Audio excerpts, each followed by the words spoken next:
Good afternoon, everybody.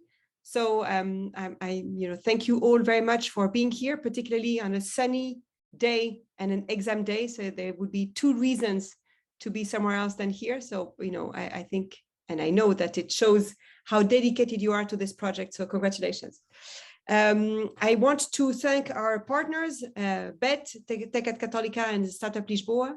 I want to thank particularly Pierre for his hard work and commitment and dedication to this project. And I want to thank to all the, the sponsors, the mentors, Filipe Pereira, who's going to be,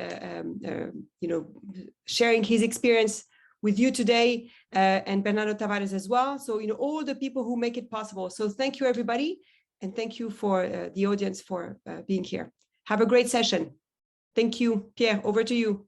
Thank you, Celine. Thanks a lot. So guys, welcome to the session. Today, I'm thrilled to welcome two guests, okay? And this is something new that we have in this session of this year's Forward. And last year it was requested by the participants to talk a little bit more about brands, patents, intellectual property. And we did it. So we have with us today Philippe, and after I will introduce Philippe. After Philippe share with us his wisdom on this subject, and you have the ability to talk with him and ask questions, I'll go quickly through a number of tips and tricks about customers. So it's about knowing your customers. Then we go for the break. And after we'll have Bernard Tavares from Demium Incubator. That was already there last year, not Bernardo, but another person talking about MVP. And I think the added value of this guy's participation here is that they have a lot of knowledge about the tools to use and the free tools and how you can run your MVP, etc. So the feedback we received last year is that the session was excellent. And again, this year, they're going to be present with us to share their wisdom. So that's the plan for today, okay? Any questions before we start? So, before we start, few things. We are in the middle of the exams blitz. So I know that you guys are super busy, but some of you made it. So thank you. I know that you sent some of the people from your teams to be here today. So thank you. We have already one team morphing into something else. So we had the Cevario that was talking about job search, changed that to NFT Easy. So he talked to me yesterday night or this morning about that. And I told him to reach the mentors as soon as possible and to discuss that with the mentors. But it proves that there is some thinking, there is some willingness to go with that. So I think it should be welcome to go ahead with that. Then the third thing is, are you guys on Discord? Discord, I will share more information on that. So thanks for the guys that are here in the platform. The content will come. I have a lot of contents to load there. And I think it's going to be interesting for you to load content as well, but we'll see after how it goes. Did you get in touch with your buddies? I've been a little bit late in sharing all this information, but now all of you should have your buddy mentors, 2 for each team, and 1 senior buddy assigned to you. You have in Discord the name, the contacts, etc. So I really encourage you to quote, use this person and have them involved. Okay. This week we shared on social media the team Gaia. Next week, the next weeks is going to be about Whisper and Crowdify. So you send me already some information and we're going to put that on social media. So that's what I wanted to start with. Without any further ado, I'll pass on to our guest today. And again, Philippe, thanks a lot for your time and being here today with us. As I mentioned, it's the first time in this program that we're going to have some information about the law side of the things. So please welcome. Introduce yourself, perhaps, and after I'll let you share the slides. No problem. Well, first of all, good afternoon, everyone. Thank you again, Professor Pierre and Cattolica, for inviting me to participate in the Forward Talk Shop.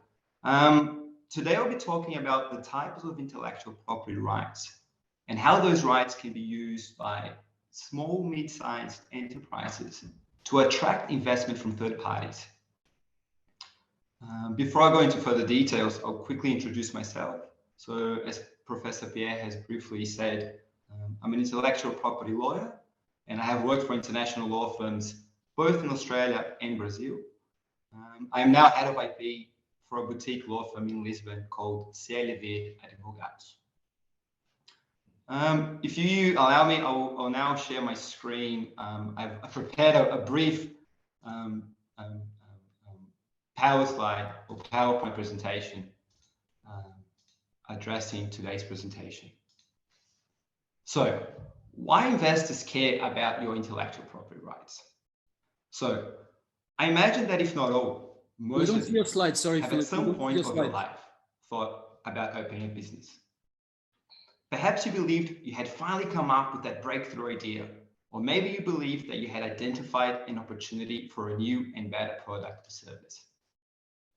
But then you may have thought, do I have the capital to get the ball rolling? And if not, how can I make my business model attractive to obtain funding from third parties? It is therefore important to be in the investor's shoes and think what they would want to know before investing in you and in your business. Philippe, we don't see your slide, sorry.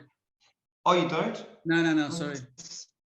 I thought I had shared it. Let's try again. I'm not particularly familiar with Zoom. No worries. I've clicked share. I'll try again. Yeah. What about now, Professor? They see me, they don't see, exactly. So now it's fine. You can put full screen. Yeah, exactly. Thanks. Yeah. No worries. Apologies for that. So let's imagine you developed an innovative sport tech device. Potential investors would most likely ask the following questions to you. 1, whether you yourself developed the sport tech device or whether you had help from others. 2, whether somebody have chosen to identify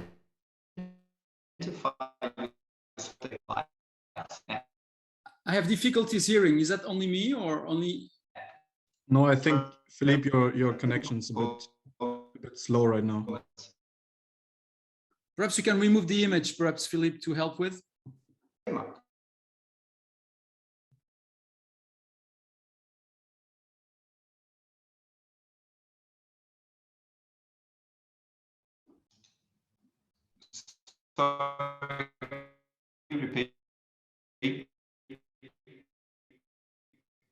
Yeah, I think you may have an issue with your connection. Perhaps you can remove the camera and you can try again, share the slides.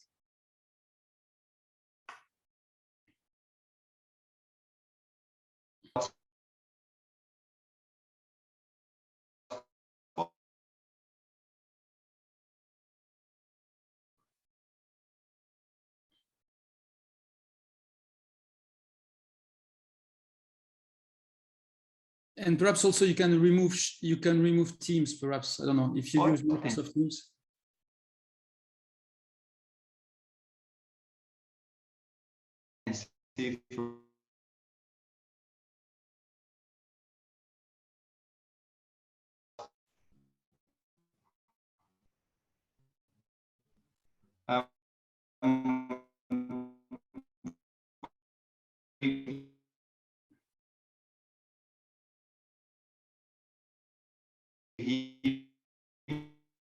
Philippe, we still can't really hear you. So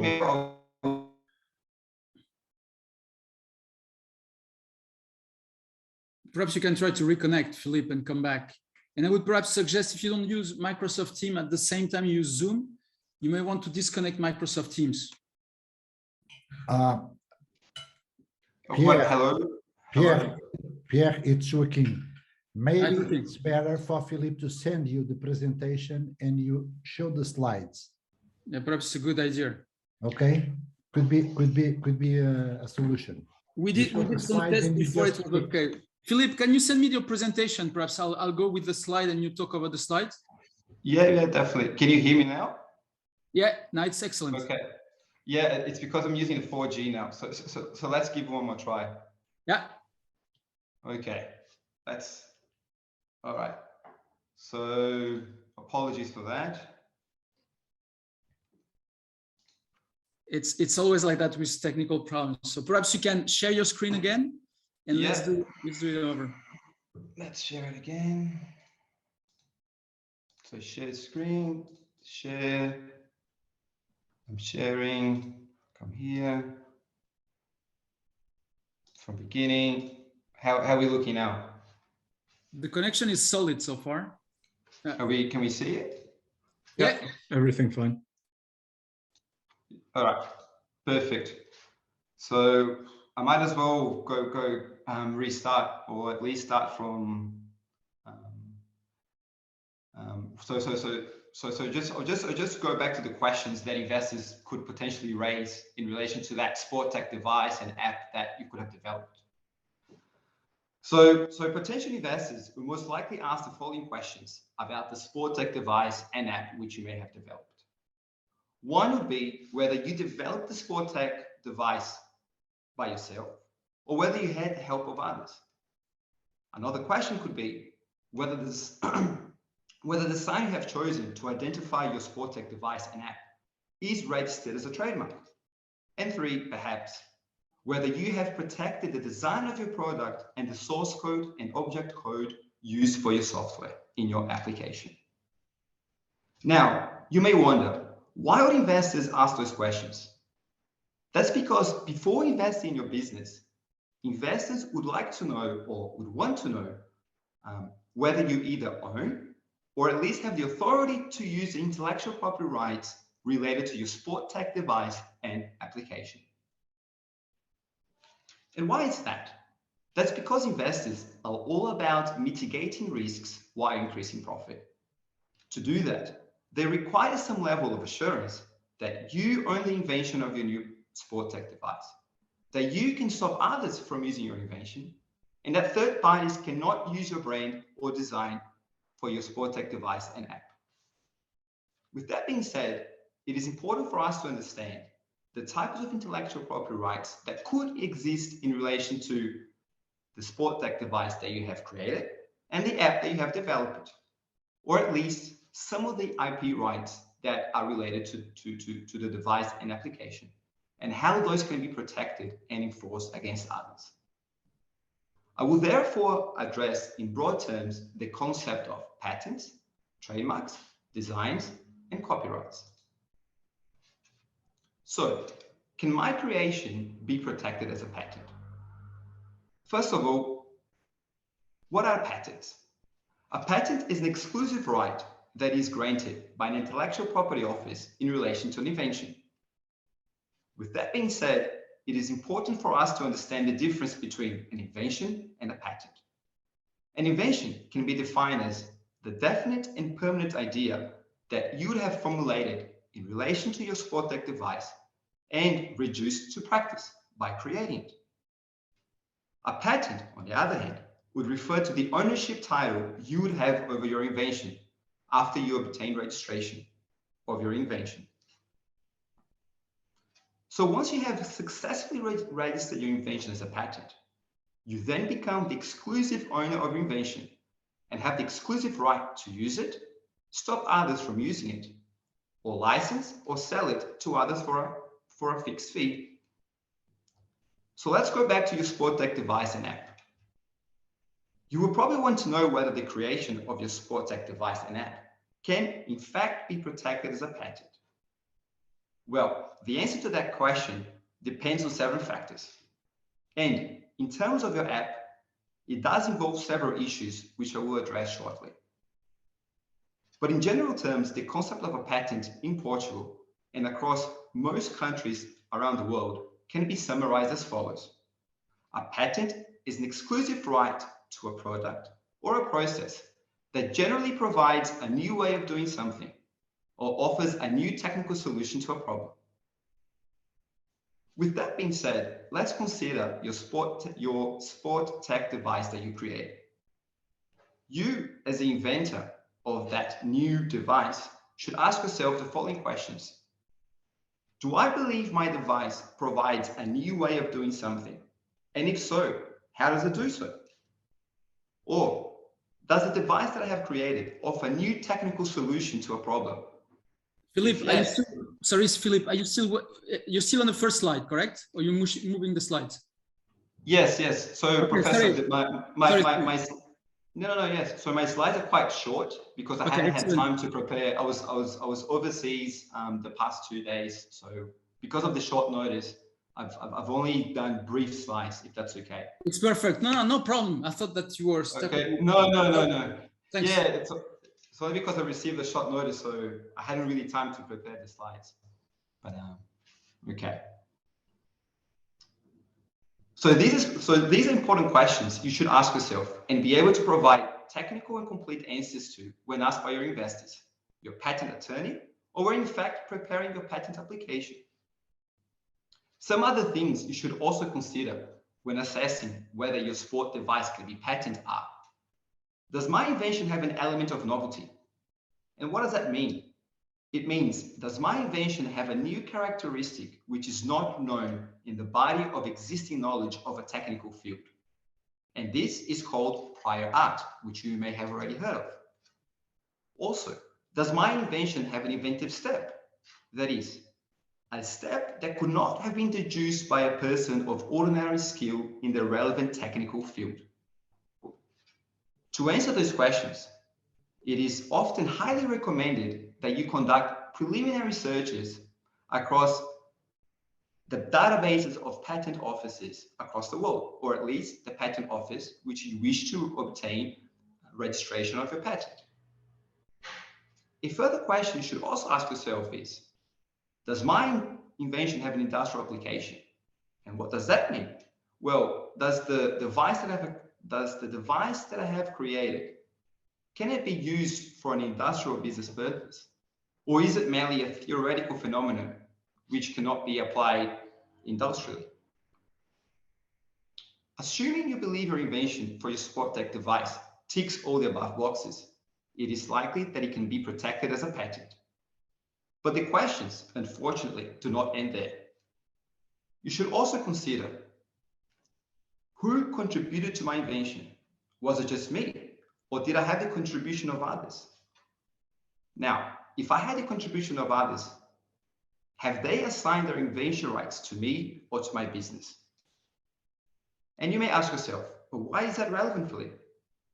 That's because after filing your patent application with the respective intellectual property office, you and your investors want to avoid the risk of someone later down the track proving they also had rights to your invention covered by your patent application. This could, for example, lead to your patent being considered invalid and even unenforceable. As you can imagine, this would be a disaster not only to your business, but to those who invested in it. That's the reason it is extremely important to list in your patent application all those who have in any way contributed to your invention. Another question that you may ask is, okay, Philippe, you have mentioned that for my sport tech device to be registered as a patent, it must be novel, meaning it must not be publicly known. So, what happens if an investor approaches me and wishes to know more about my invention? Well, this is relatively a tricky question, and it really depends on the country you are in. Some countries, such as US, Australia, Canada, can provide you with a grace period of 6 to 12 months to disclose your patent to third parties before you file your application with the relevant patent office. However, other countries such as Portugal and most European Union members do not offer this grace period, meaning your invention cannot be publicly known at all before you file it with the relevant patent office. Regardless of there being a grace period or not, a recommended approach in these circumstances, and quite a common approach, would be to request your investor to keep your invention confidential by signing a confidentiality agreement. Philippe, okay, you have now spoken how I can protect my invention regarding my sport tech device. But what about my app? Investors would probably want to know how I would protect it, right?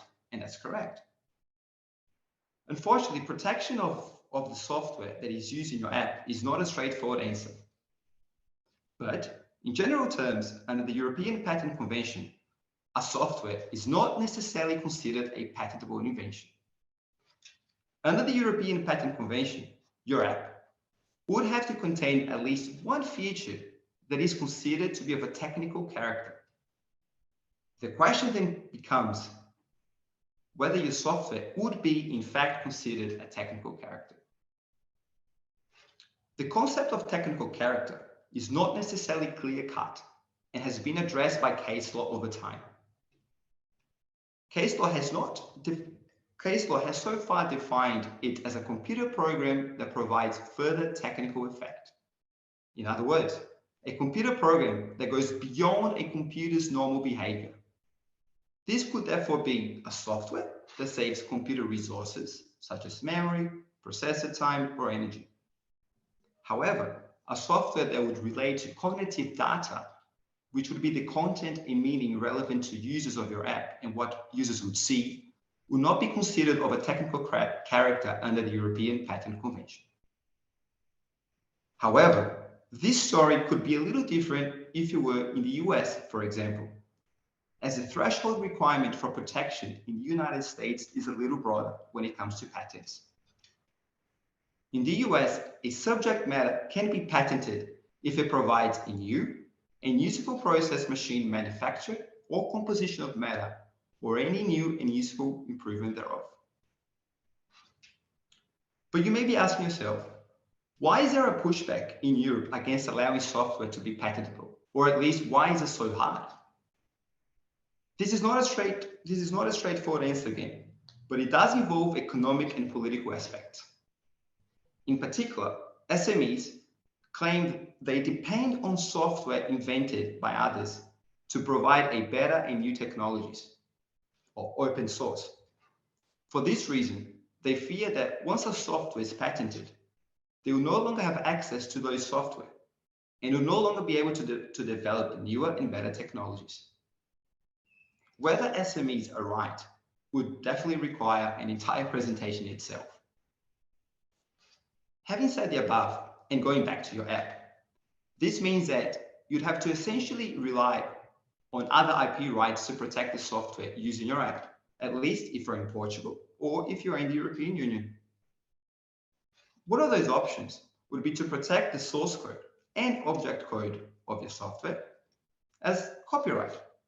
By protecting its copyright, your app would be protected as literary work. But then you may wonder, would I be able to register a copyright in the same way that I could register a patent? Well, that will depend again on the country you're in. Not all countries permit registration of a copyright. Portugal, for example, does. That means your software code could be registered as a copyright before IGEC, which is an entity in Portugal specialized in the protection of copyright and authorship.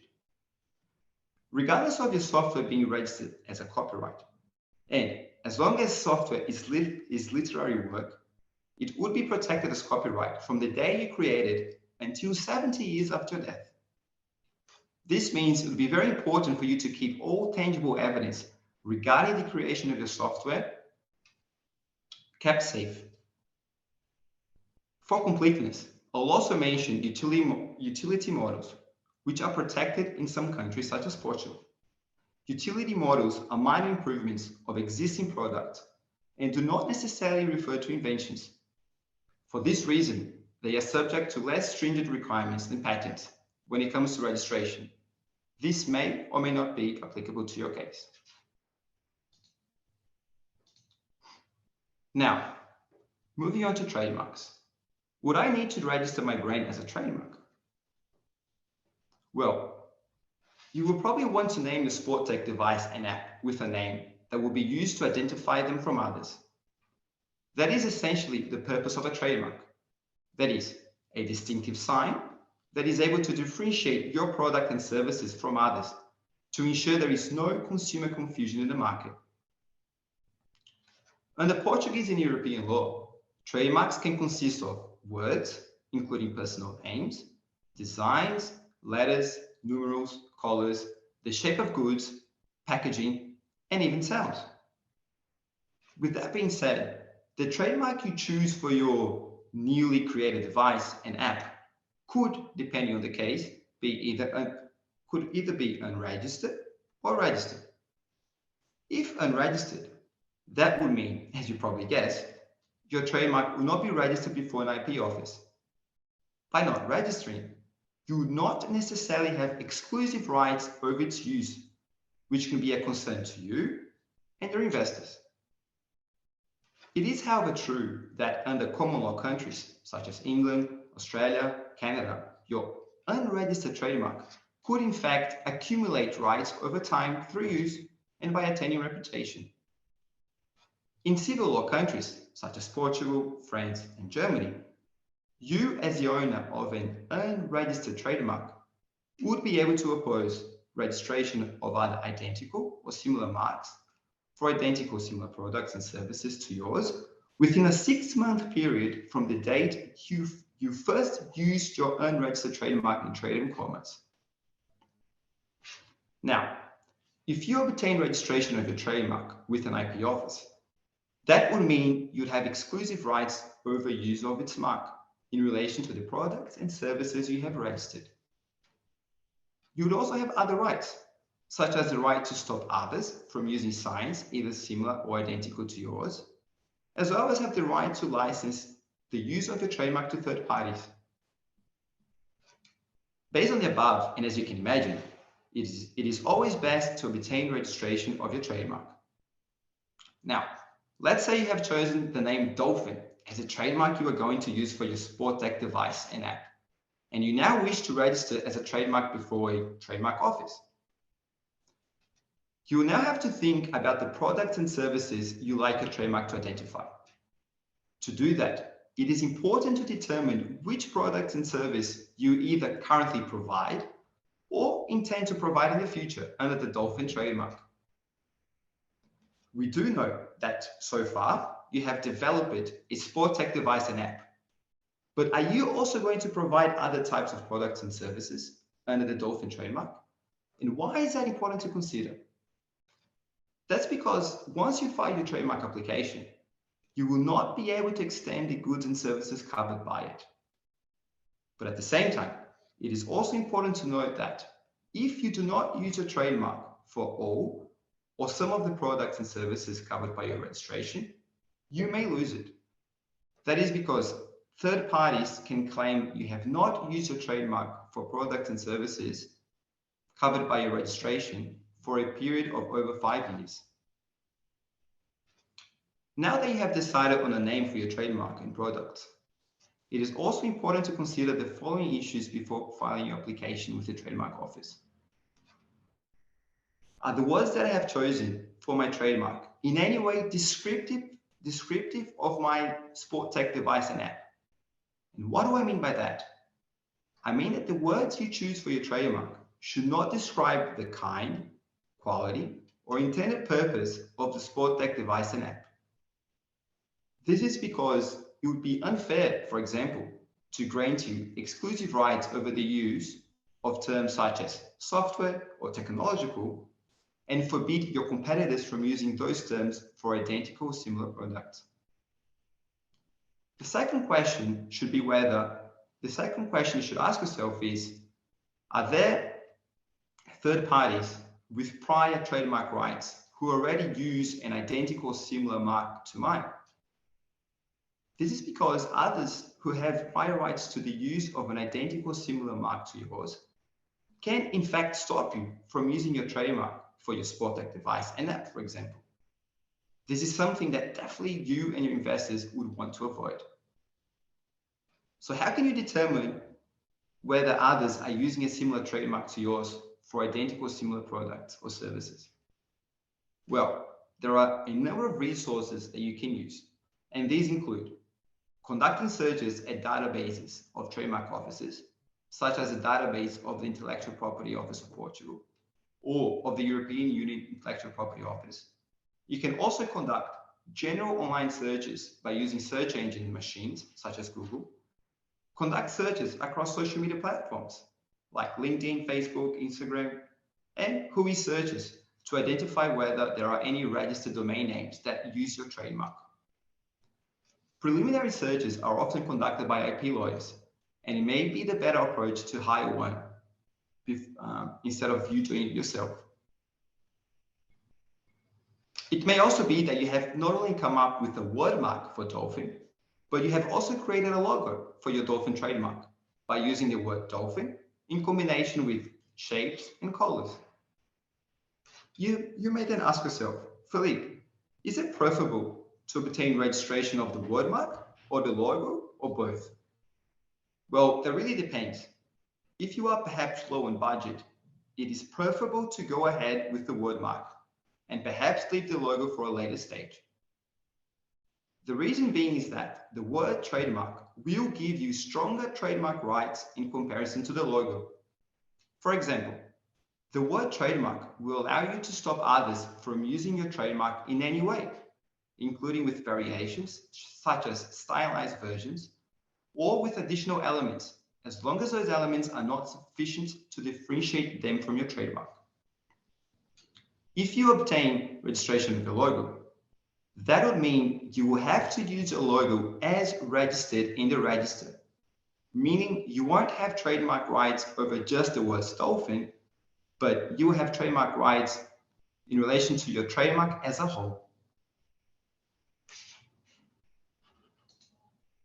Now, is the look of my product protected? So after considering your patents and your trademarks, you may wonder, is the appearance of my product, of my Sportech device, is that in any way protected? To answer that question, you should consider the visual aspect of the Sportech device. But then what aspects of your Sportech device could be in fact registered as a design? Well, in most countries, including Portugal and other European countries, the appearance as a whole or part of the design used in your Sportech device, such as its lines, colors, shapes, or ornamentation, could be registered as a design, as long as it is considered to be new by the relevant IP office. But then again, what does new mean? New means that no one else has used the design of your Sportech device, and that its design as a whole is different to the design of other devices used in the market. In addition to that, your product could also be registered as a design if, although not necessarily having used new elements per se, the combination of those elements as a whole renders your Sportech device an entirely new product.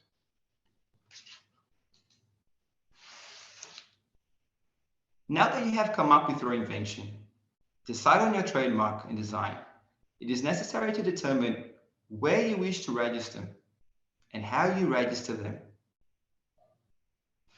Registration of patents, trademarks, and designs are territorial rights. This means that registration of those rights are limited to the territory covered by the respective IP office you have chosen to register your IP right. So, in terms of Portugal, you would seek registration of your IP rights before the Intellectual Property Office of Portugal. But what if you intended to not only commercialize your product in Portugal, but also in other countries? In that case, you may have to consider the following. First, ask yourself, which countries do I really intend to sell my Sportech device and app? Once you have asked yourself the question, you should then consider whether those countries you wish to sell your device and app are part of any particular region, and whether that region is covered by a specific intellectual property office. But what do I mean by that? Well, Let's look at the example of Europe. Let's imagine you wish to register your patent, trademark, and design across Portugal, Germany, and France. In that case, you may wish to consider seeking registration of those rights at the European Patent Office for your patent and the European Intellectual Property Office for your trademark and design. Registration of your rights through those offices could grant you exclusive rights over your patent, trademark, and design across several countries in Europe.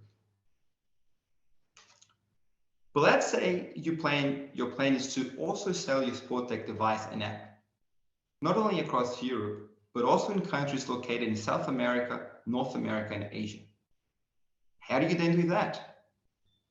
Well, in the case of a patent, you could recourse to the Patent Cooperation Treaty, also commonly referred as PCT, which currently has 155 signatory states.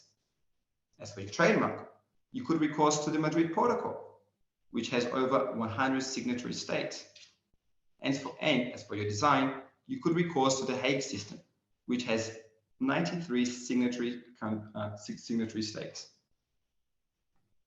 By using these tools, you'd have the option of filing a single international application before your local IP office, let's say Portugal, and obtain registration of those IP rights across several countries spread across 2 or more continents. This is something not only important to you, but also to investors, as it would be assured your business and its IP rights would have protection at a worldwide scale. But then, how much would it actually cost to register my patent, trademark, or design? That again depends on what you see for your business and which countries you consider selling your SportTech device and app. If only in Portugal, the official fees for requesting registration of your IP rights would be relatively low. For example, the filing fee for a patent is currently 107 euros. For a trademark, 127 euros, noting that from the second class onwards, there will be an additional cost of 32 euros per class. And for a design, 107 euros, noting that this would entitle you to request the protection of up to 5 product designs. However, these are simply filing fees and do not include other fees such as those relating to responding to oppositions filed by third parties or responding to adverse reports issued by examiners of the IP office, or fees for maintaining registration of your IP rights after it is registered. In addition to that, you may also have legal fees of IP lawyers, who you may need to conduct preliminary searches in relation to your invention, trademark and design before they are filed, draft and file your patent application, as well as other legal services that may be needed. However, if you intend to sell your SportTech device and app across multiple countries, the cost will vary. You can, for example, choose to file your patent, trademark, and design application at the IP office of each country you choose to protect your right. So perhaps filing a patent application with the Portuguese Patent Office, with the French Patent Office, and the German Patent Office. However, this can be a costly approach, as you'd have to most likely translate your applications, such as your patent and trademark applications, pay individual national filing fees, and hire the services of local IP agents in those countries where you intend to obtain registration of your IP rights. Another approach could be, for example, for you to use or to file a single application before the European Patent Office for your patent, or a single application for your trademark and design before the European Intellectual Property Office, if you were to seek registration of those rights within Europe.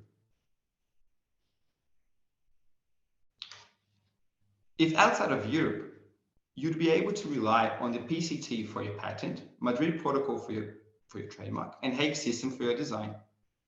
The fees involved for filing these international applications would depend on the number of countries and can be obtained from the website of the World Intellectual Property Office.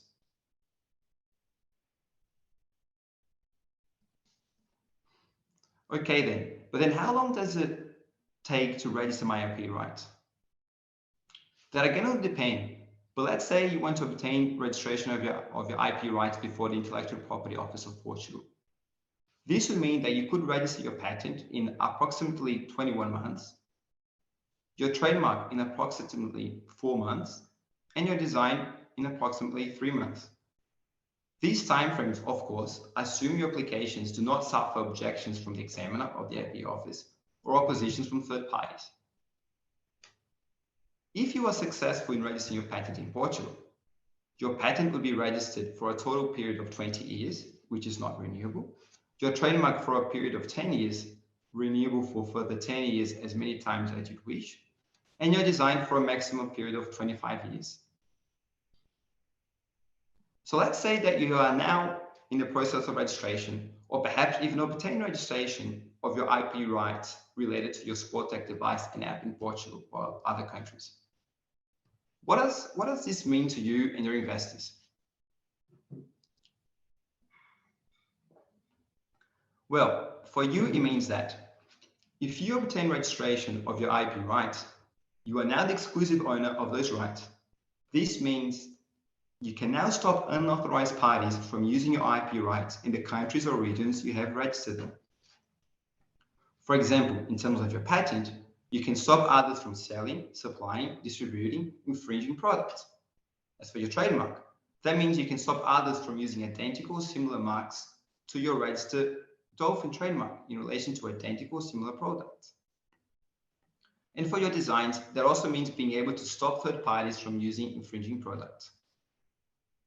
Some of the actions you can take to stop others from using your IP rights would include, for example, sending demand letters, opposing patent, trademark, and design applications, filing court actions, notifying custom authorities of your trademark rights so they can seize counterfeit products imported to the countries you operate. All these actions are measures that ensure your IP rights remain valuable assets, which is of course not only important to you, but also for your business and for those investing in it. Another option that you may have after you obtain registration of your IP rights is to license it. This may be an interesting option if you wish to operate in other markets other than your local market, and perhaps you do not have the time and money to invest in other countries or regions. Or it may be the case you do have the capacity to manufacture your Sportec device, or it may be the case that you do not have the capacity to manufacture your Sportec device at a scale that satisfies your customer demands. In these cases, you can consider licensing the IP rights relating to your Sportec device and app to third parties. By doing so, you will remain in control of your IP right, which may be something that your investors would perhaps want. For example, by licensing your IP rights, you can choose which countries or regions third parties can use it. You can control the quality of your Sportec device by requiring your licensees to comply with your manufacturing standards. You can ask your licensees to notify you if they ever become aware of infringing products in their local market, and ask them to take actions against those who supply infringing products in their local market.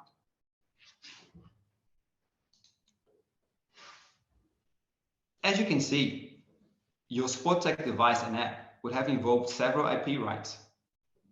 To have identified those IP rights, we were required to first understand what IP rights exist, and then think of which of those rights would apply to your Sportec device and app. Not only that, but we had to also think ahead and consider possible market expansion and how you'd protect your IP rights in those markets at a cost-effective way. These are all issues your investors would want you to consider and have planned a strategy for. I hope today's presentation has provided you with a general overview of IP rights and how they can be used to attract investment from third parties. If you have any questions, please feel free to ask or email me at the email of the first page of the slide. Thank you. Thank you very much, Philippe, for the presentation. I noted few areas and I will pass on to the audience after. You mentioned patents, you mentioned brand, you mentioned design, and at the end you mentioned licensing, which is something that was super interesting. You also mentioned the time, the difficulty it requires, and how the processes associated to each of them. So thank you very much. I'll pass on to the team. So I'll share my slides now here. Guys, do you have any questions for Philippe? Please don't hesitate.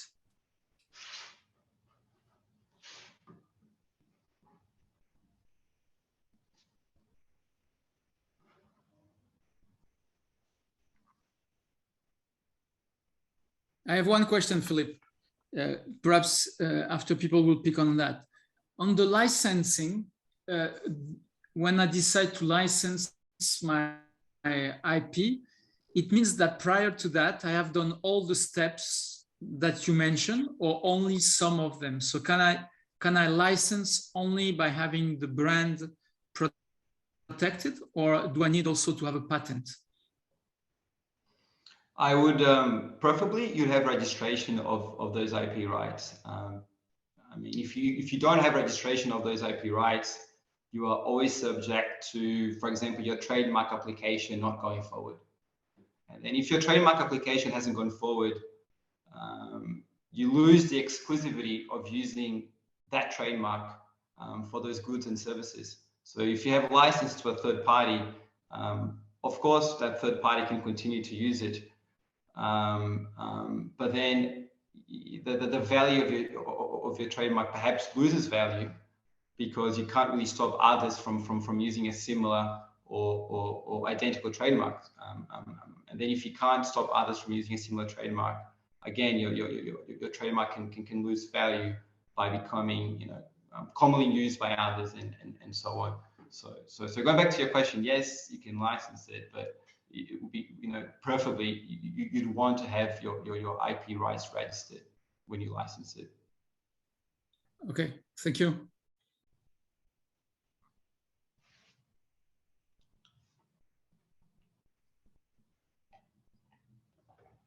Any questions from the audience on the app, on the non-disclosure agreements, on patent filing?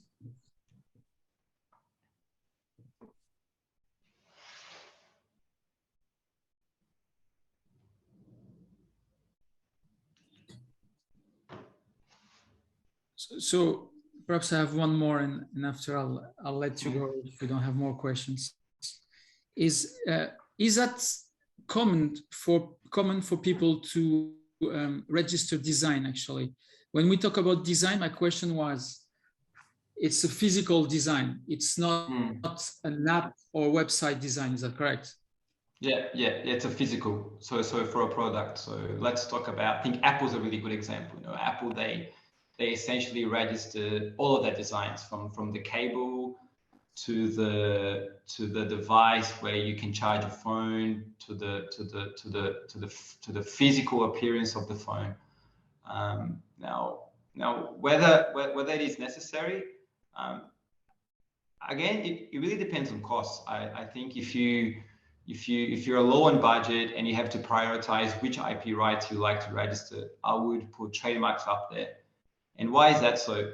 Because by placing your trademark on a product, you can essentially stop others from using it.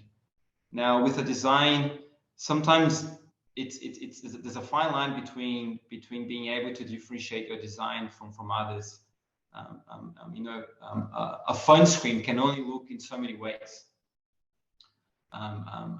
So whether, again, I think going back to what I said, it's has to do with the budget. I think if you truly believe your design is new, it's new within the market you operate, yes, it's worth registering. But in terms of enforcing it, it might be a bit difficult. Okay, excellent. Excellent, Philippe. No more questions, or one last question? Okay, so Philippe, can you share please your email in the chat here, or I can share with the audience as well on Discord, so people have your contact. Yeah, and if you have any questions, they can contact you further. So again, thank you very much, Philippe. Thanks for the overview that you gave, and thanks I think it was very useful to have the 3 different area and how it was working for each of them. So thank you very much. Thank you. Have a rest of an excellent weekend. I'll get in touch Thank with you. you on Monday, okay? No worries, no worries. I'll send you my email through. Oh, I think I'll just quickly share my slides. So Yeah, please. Can you see Yeah. I stop so share. this- Yeah, can you? Yeah, here.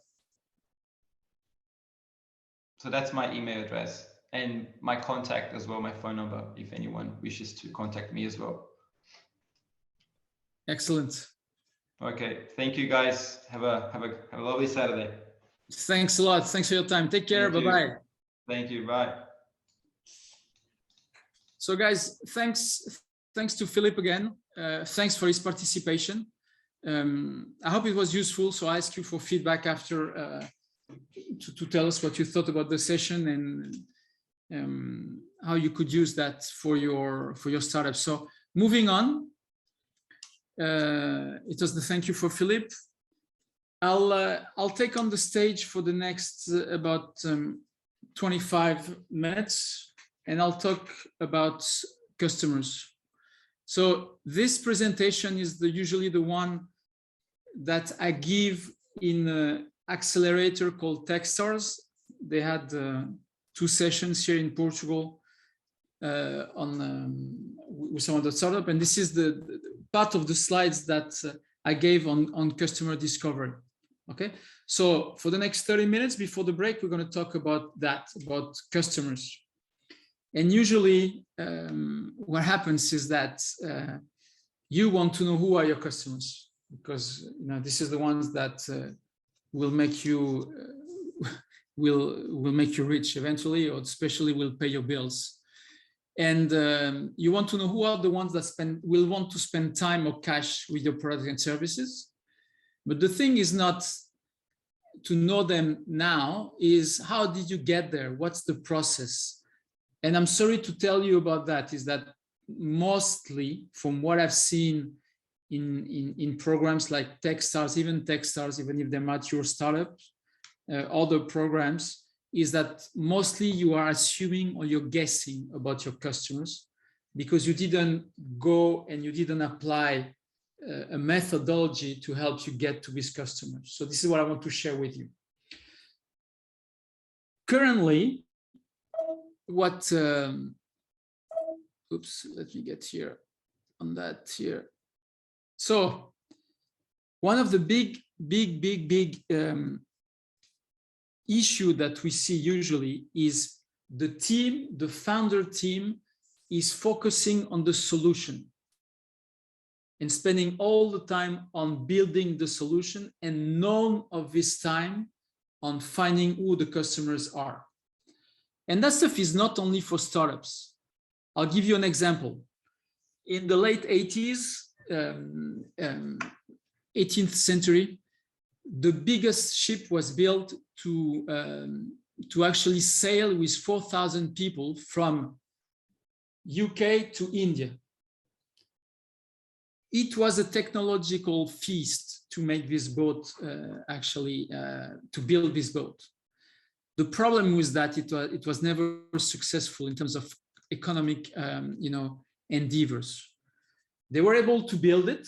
They were able to put it at sea. It was able to sail, but it was never an economical success.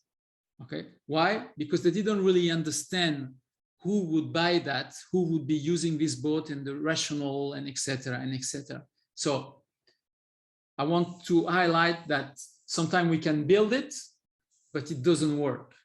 Second example, you can tell me, okay, that stuff happened a long time ago. That stuff happened a few years ago. The big thing, like 20, 25 years ago, was to build double deckers that would completely revolutionize the way we were traveling by air. So it would be larger airports, bigger number of people in the planes, etc., etc. Guess what? They were able to do it. It's, and it's a consortium of various countries, etc. Technologically was also very complex, but it failed. It failed for a few reasons. the reason of people needing to travel, the impact of outside factors, etc. But the reason, the point is that it failed. Okay, again, another technical feast, but not a real economical success. So, and this is what I want to focus on now, is the Wright brothers are the guys that actually invented kind of, a flight with an engine. So they were the first that were able to do that for a few meters. The way they did that is, in order to get to this milestone, they were able to test and test and test with what we call a wind tunnel. With that, they were the ones that developed that. Instead of building a plane every time, crashing it and building it again, they were iterating on small things and testing, and after building the real thing, if actually it was if the test was conclusive. So this is basically what I would like to do with you today, is iterate and do some tests, not to be the big thing before we know what actually the samples or the small things actually answer the question. So, and this is what we're going to be doing. Let's work together to be the Wright brothers of this world in terms of entrepreneurship. We're going to be very quickly going through the value proposition canvas. We're going to talk about hypothesis tracking, and we're going to be talking about interviews.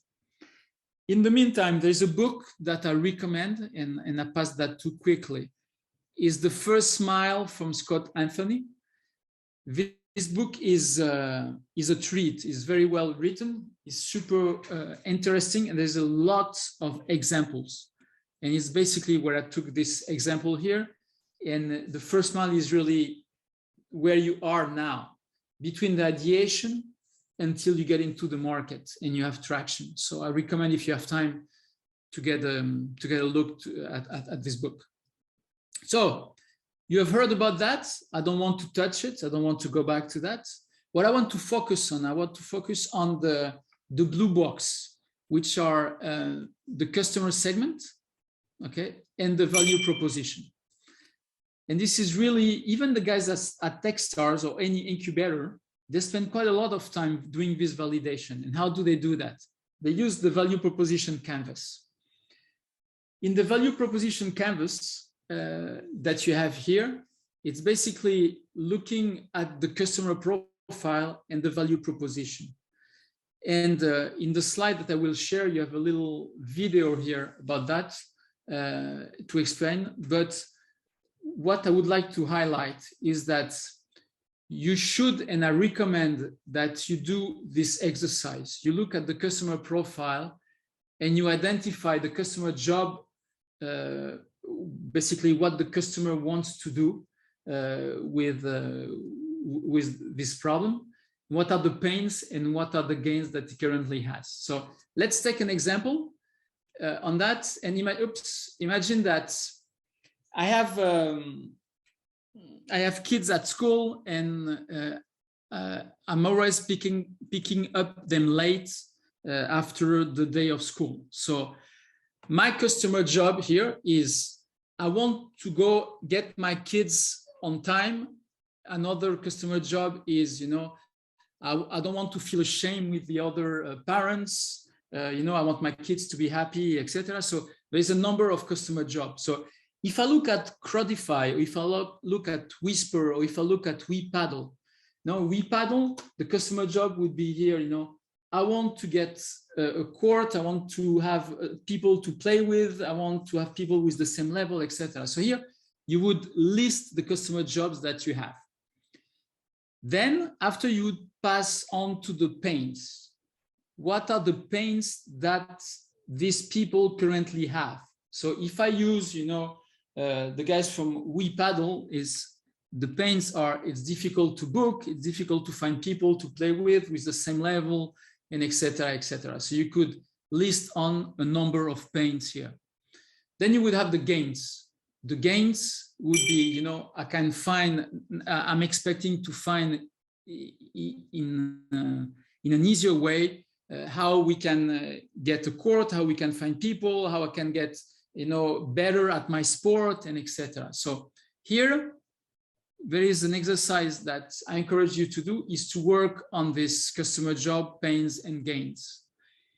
And really here, it's going to open up a number of different hypotheses or features that you want perhaps to develop, but it's going to help you to open up about your idea by doing the customer jobs, pain and gains. Then when that thing is done, you're going to be working on the value proposition, which basically is going to be, currently, this is what I offer. In the case of, my problem with the kids, picking up the kids at school, the product and services that I would be providing would be people picking up my kids at school. So this is my, a shuttle services. I would provide that. The pain reliever would be really the fact that I would not pay any more late fees. My kids would be much happier being on time, etc. And I would have gains as well. When you have done that, after the last point between the two, between the value proposition and the customer profile, we actually to have this fit, what we call a product market fit, a product and a market fit. When you're able to map the gains with the gains creators of your product and the pains with the pain relievers of your product. This is what, and I think this is the essence of being an entrepreneur. Being an entrepreneur is having the ability actually to know who the customers are, what they're trying to do, what are their pains, and what do they expect as gains, and to have a product with the right features that are able to match that, okay? And when you have that, actually, it's the key to success. I think you know that. You've been playing with the business model canvas, the value proposition canvas. The thing I wanted to add is more about prioritization and how I would suggest that you work. When you do that, when you do the customer jobs, the pains and the gains, when you do some kind of brainstorming session for 1 hour or 2 hours, you come up with a lot of them, a lot of gains and a lot of pains, okay? And what I encourage you to do is to actually use this kind of tools that I will share with you. And this is basically ranking them by order of impact. So imagine that in my example, I have the job to be done. I have two. I have pick up the kids after school and bring them home, and on the last that to pick up my kids. Then I would rank them based on the confidence about the assumption, how confident I am that my customer job is to pick up the kids after school and bring them home. Here I'm super confident, so I would put 5. And if that stuff is wrong, actually I would be bad, because all my idea, all my solution is based on the fact that I believe that there is a need or there is a pain for dads to pick up their kids at school. So, and I would rank that by multiplying the two ranking that I chose. So here it would rank pretty high here. Then I would be doing the same for all the others in the value proposition canvas. So I would be doing for the pains and I would be doing for the gains. And actually, this tool will help you to focus, will help you to understand what your hypotheses are and what you need to validate. Because imagine that my first one, pick up the kids after school and bring them home. If I start interviewing people or asking people around if they want that to happen, they will tell, no. In my community, you know, we have my parents that go and share with others, etc. So I will have to validate and check that in fact, this is something that is interesting or not. Okay, so with this spreadsheet, you're going to prioritize this hypothesis. And after you're going to do, you know, for each of the 3 areas on the customer profile, you're going to be doing you're going to be ranking assumption 1, assumption 2, assumption 3. And after, you're going to do the same thing for the pains and for the gains. It seems very formal, but it's going to help you a lot in order to gain, more understanding of where are the pains, the gains, and what you want, what the customer actually is willing to do or is looking for to resolve the pain that he has. So when that stuff is done, then you're gonna have to test, and you cannot test what you cannot measure actually. So the way you're going to be doing it is you're going to be using this information. You're going to be running perhaps landing page, customer interview, minimum viable product. And this is what we're going to be talking after with Bernardo. On my side, I'm going to mention now the customer interviews. And what we will be doing, it's like the Wright brothers. You're going to be testing small things to make sure, your hypotheses are right. And after actually can fly. So you're going to be either validating your hypothesis, you're going to keep it and you're going to go forward, or if your hypothesis is rejected, then you're going to pivot, or you're going to stop the project, or you're going to change the project, or change the features of the project, and etc. So this is really kind of an approach. I would say it's not a discipline, it's the way of actually validating that your hypotheses are correct. And by doing that, you're going to be running some customer interviews, and based on the idea of the customer that the customer type that you have for your application, for your product, for your solution, you're going to have a script. So here I have links that I will share after. So usually we ask the people, do you have this problem? How the problem costs you? You're going to share also perhaps a snapshot of your solution. Is that bringing you no problem? So imagine that you have the shuttle services. People will tell you, it's fine, but I have to be home actually to get my kids when the shuttle is there. So it's bringing another problem. So you will have to understand all this cluster of impact or benefits that you're going to bring with your solution. So imagine that at this point, you're going to have your customer value proposition. You're going to understand your customer profile. What's the kind of client that is willing to buy my application? So in the terms of NFT Easy, the new one from Xavier. So we're going to have to understand who are the potential clients. What are they willing to do? Why are they willing to actually use this application or buy some of this application or put some cash in this application? What are the current pains that they have and gains, and etc. And after, when you have that defined, you're going to be running interviews. What's happening most of the time is that investors, or at least mentors, will ask you about the number of interviews that you guys conducted. Okay, they will ask you, is this hypothesis validated? Have you been able to validate some of this information? Yes or no? Then this is what you're going to have to show. And the way we show that usually is we run scripts, and this is what I call the hypothesis statement. So for all the tests that you will do, you will have a test script, and this is what I call a test script here.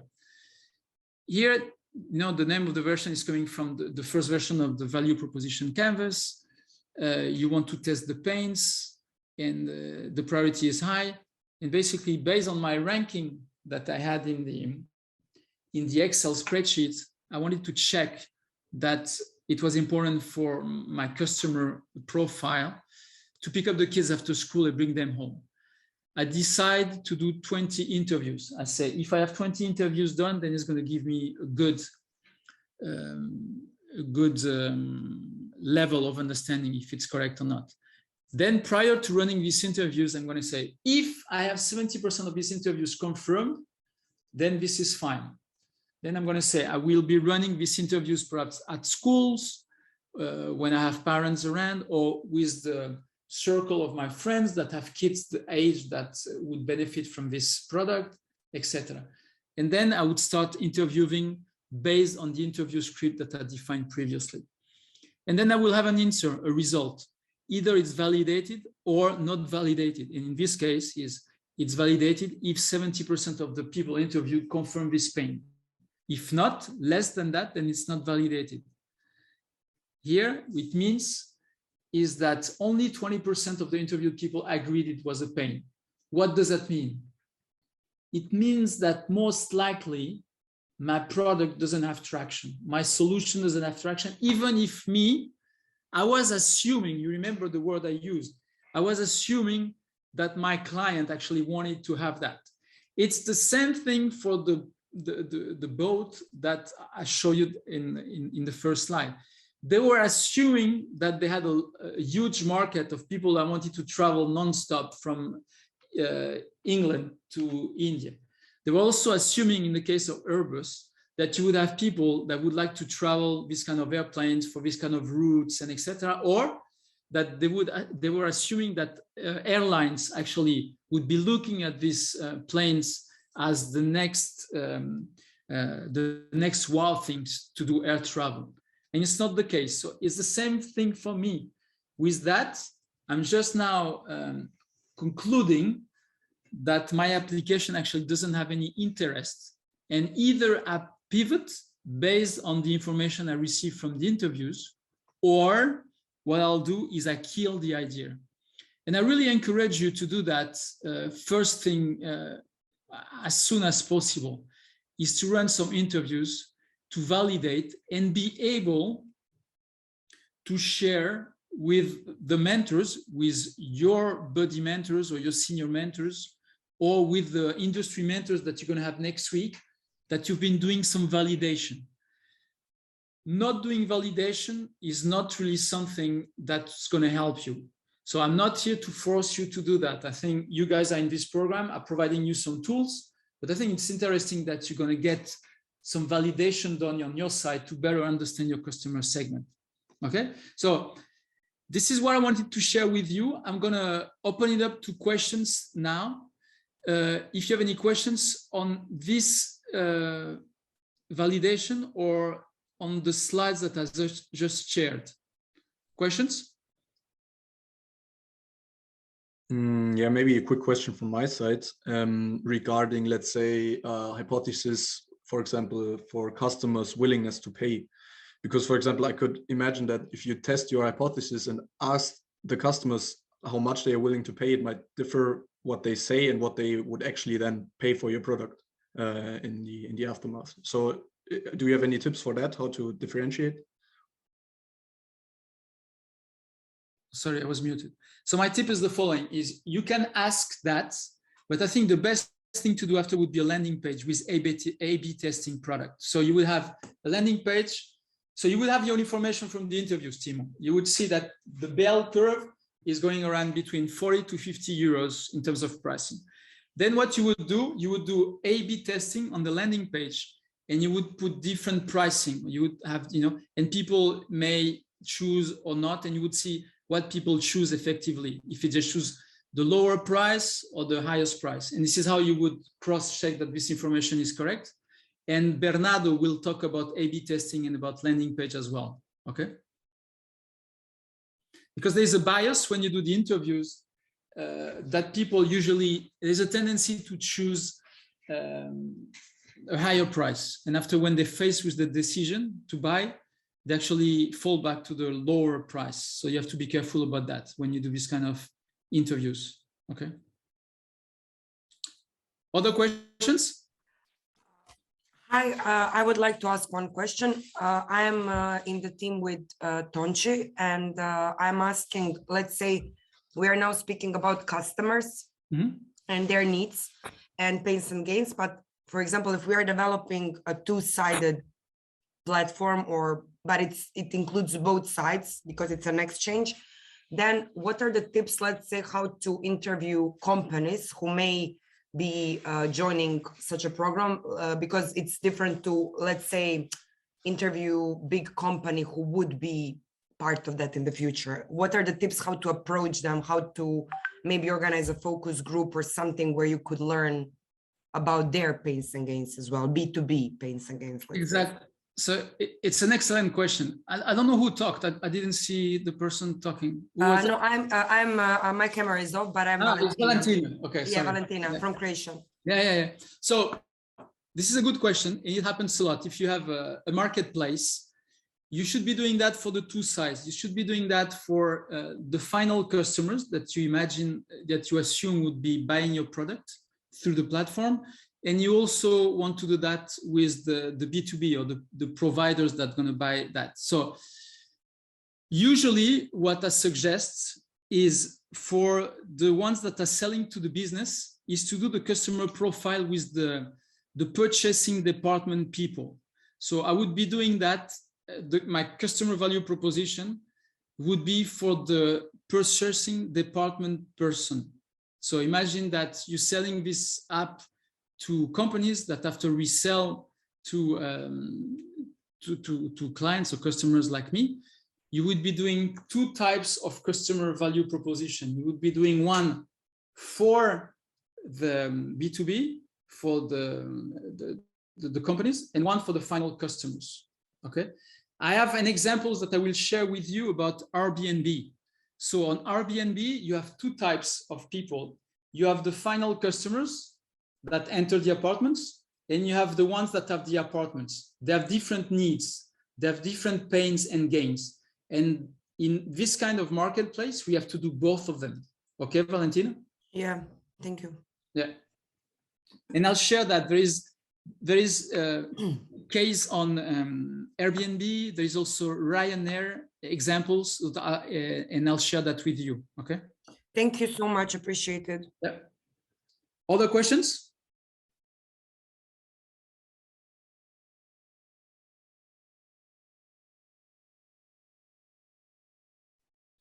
Who in this, and perhaps my one before last question is, in this group of teams, who has done some customer development, customer research so far? We did some interviews and we did a survey. Gaia team here. Yeah. We did a survey with, I think, 100 people. And we performed, I don't have really an overview to be able to say how many interviews, but some in depth about the whole project. And then, for example, last week we went also around the universities to just talk about the one part of the project that we're developing now to see what the people think. And I think we also did like 30, maybe 35. 30, I would say. Yeah. So yeah. And the point, I think it's good. Okay, congratulations on that. Is what hurts usually, Philip, is the takeaways that you take from these interviews. And usually and this is what I was trying to convey here, is that before you get into the interviews, you have to understand if that stuff is successful, if I get this result, then I go forward. Or if I get this result is not good, then I need to question myself and the team on what to change. This is the difficult thing, because we have a tendency as entrepreneur to get the points and get the interviews and always move in the same direction. The interview results are an opportunity for you, team, to reconsider if you're in the right track. And this is really what I wanted to share with you today, is don't be shy by reassessing or reevaluating your strategy or your feature or your product based on these results of the interviews. Okay. So this is something really that I think will make the difference. Okay. So let me see. And the last questions that I'm going to pass on to you. I would have a quick question right now as a follow-up, because I assume it's if you do interviews, if they're not online but like in person, you're very limited to a specific target group. So what would you think about approximating a demand and testing the hypothesis based on maybe some other metrics or some different products or similar products that basically go in the same direction? Because I think it's conducting interviews, you pretty much limit yourself to bias, because you won't get like, except if you do like 100,000 of interviews, you won't get like every target group, you know. So for example, if I would conduct a survey, there's a like 99% chance that 90% of participants will be students. And maybe I don't want to have only students as my target group. So I would need to think about something else, right? So I think it's an interesting question. I would develop the following way: is there is a tendency, Philip, at the beginning to try to get a lot of customer segment or customer types served by the application. It's fine, but it's difficult. And usually what's happening is that at the beginning you have a large spectrum of people that you serve, and after there's a tendency to focus more on the type of customer. So based on the age, the occupation, the ability to spend, the willingness to spend, etc. So usually it's the case. So I would not go for the whole spectrum from 5 years old to 85 years old and any income. Okay, so I would focus. But yeah, that's not my question. It's rather like, how do I get access to the target groups that I want to check, because I might not have access to them. For example, if I want to do it online and I send a mail with a survey, I only reach students, let's say. And if I go to Lisbon downtown, and I can't ask anyone for their complete geographic profile and socio-demographic profile. So how do I get access to the target groups that I want to use? So the answer, so this is correct. The answer that I give usually is to go with Google Ads, and Google Ads help you to have pop-up based on a certain demographics in certain place. So what I told you, Philip, is limited for first early validation. When that stuff is done and you want to have access to specific people in specific geography that you're currently not physically in, and knowing that survey is going to be biased because it's going to be sent to the people that you know, Google Ads are a way to get to the people that you want usually, or you can even go with Facebook ads as well, or Facebook posts and etc., and have surveys. So what I've seen in the past is that I have students that put a budget on Google Ads and having pop-up coming like, do you want to trade, or do you want to have access to this product, etc., for specific demographics, and people would go and click and we would see interest. So this is how perhaps I would answer this question. Okay. Pierre, may I add something? Please, Joaquin, please. Let me put the video. It's better like this. So Philip, complementing what Pierre is saying, any opinion in this phase of your approach to the project, any opinion, it's good, because you are always learning. Okay. You can go to your family, friends, every opinion. It's a kind of, let's say, put your opinion against the others. Okay, then you should focus on your population, on your target segment. Apart from what Pierre is saying, Google Ads and Facebook Ads, if you are targeting business clients, you can go also on LinkedIn. LinkedIn is very useful because you can filter the population by the business, the industry, the type of function that someone has in the organization, and so on. So there's a lot of tools that you can use, but don't rush too much on the, let's say, the quantitative side of the opinion pool. It's better to concentrate and to focus on the opinions that you can get to contradict your opinion. You know, you should also find someone that is against you, to contradict you. You see, because it's very helpful in this phase. Afterwards, you should go maybe in a more, let's say, ended phase, and then you try to launch something. Of course, you should make a specific market research to test some concrete products and some concrete campaigns and whatsoever, okay? But for this phase, I would say, try to contradict your own opinion about the things, because you believe in what you are proposing, but maybe others can ask you something that you did not consider yet, okay? Thanks. Sorry, can you please repeat the tool that you recommend to use, the target? You are asking to me or to Pierre?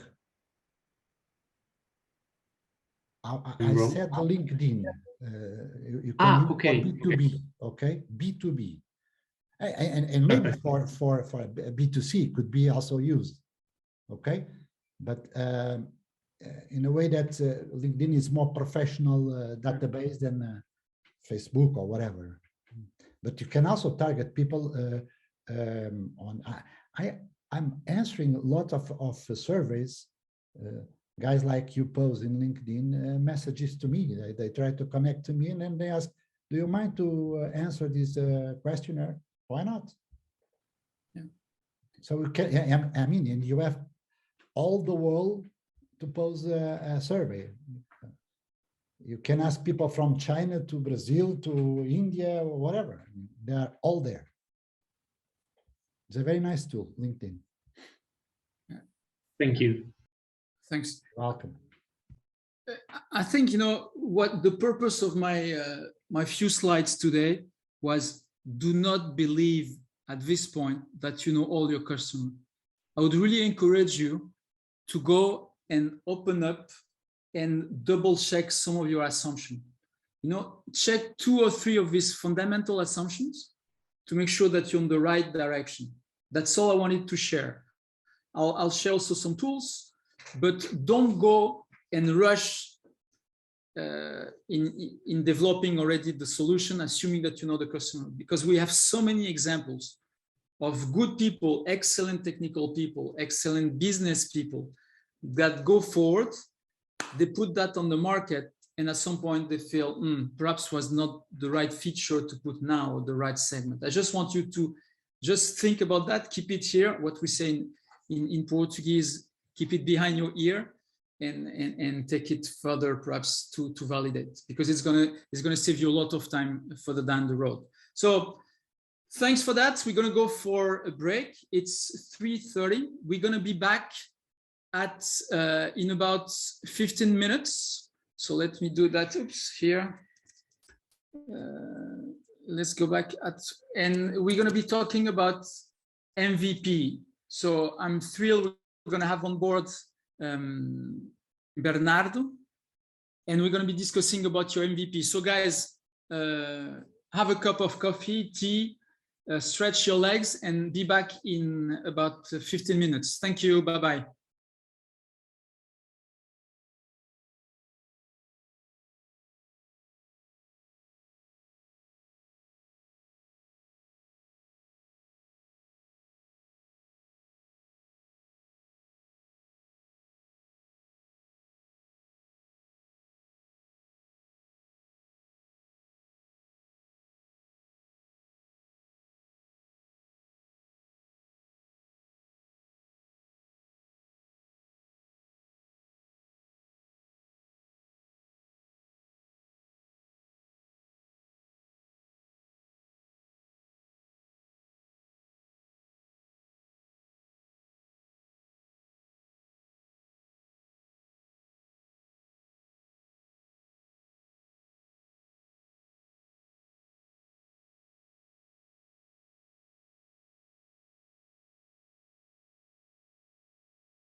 Hey guys, so welcome back. I'm just sending the invite to our guest, Bernardo. So let me see. I'm gonna.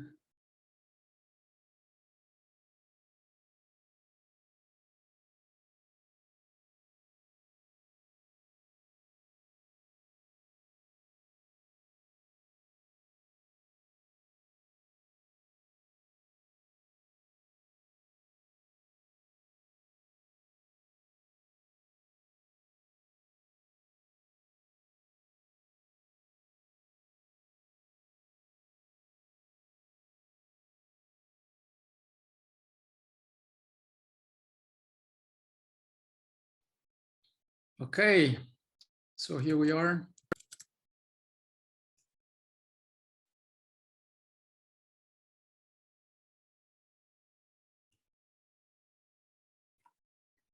So Bernardo is joining, just send him the link again. And Bernardo will be sharing with us MVP. So looking forward for him to join. And after I'll pass on to him for how to build an MVP.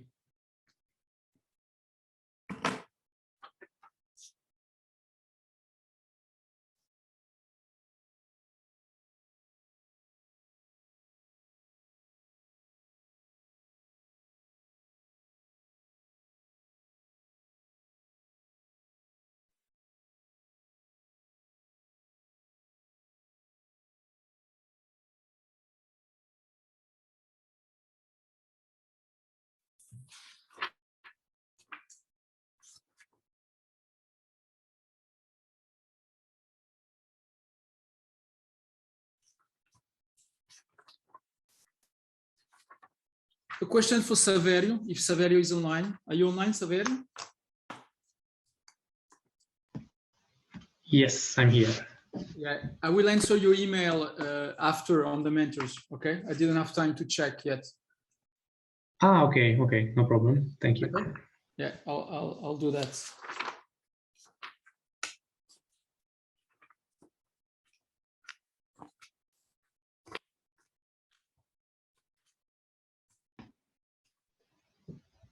Actually, you can also don't answer because I solved the problem. So there's no need. Excellent.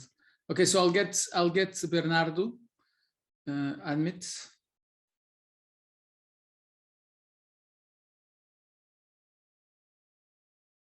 Hey, Bernardo. Welcome, Bernardo. Hello. Hi. So welcome here. We have some of the team members on exam today, so each team send 1 or 2 people. And we are really looking forward to hear about the MVP. So just to give you a brief of what happened today, the team had a 45 minutes presentation on IP, patents, brands, and etc. Then a quick follow through on who are your clients, okay, and the importance of knowing your clients before you put something together. And now, after the break, we would like to hear about the wonderful presentation and impact that was made last year by Demian. And now it's going to be you, Bernardo. So I put some slide for you, but perhaps you can introduce yourself, and after I'll let you share your slide and go through this to this presentation. Definitely. Hello all. So I can start by saying my background is definitely technical. I started out by doing as a developer, actually trying to build up solutions, and it ended up being that I needed to program in order to build stuff. So that was how I started there, and so as I started enter more into the startups, it came up clear that that way of being able to build the solution itself was actually something that helps tremendously. So at some point I was going from between many startups, and I ended up having my own development team. That was when I was at Cooperity as a CTO. And well, since then I've been always doing MVP and trying to help with MVP and products. Since then I expanded, start to help since the ideation all the way until scalability. So, and that's where you're going to go deep today, is the MVP stage. So maybe I can share now. Yes. Let's go. The way I like to do these presentations is actually try to talk with you guys. So I'm actually going to share this. You can see it. So let's start. Depending of what stage you are, startups always have this fantastic notion of, okay, let's build MVP. I cannot wait to build MVP. So there are several stages until then, you know, but even when we get to the MVP, there are different mindsets. And one of the first things I want to tackle first is actually the mindset itself. So mindset about how to build the MVP. Then there are examples. We'll go through some possible MVPs. Doesn't need to be the ultimate form already coded MVP. Auto prototype, so pros and cons of no-code tools. And then let's go deep in some no-code tools, which is a part that I hope it helps you to set up the first MVP. So for starters, let's talk about the mindset. The mindset regarding MVP. I would like to ask the class what you guys think about this sentence. My final product has 10 features, but I'm launching my MVP with 3 core features so people can start using it. What do you guys think?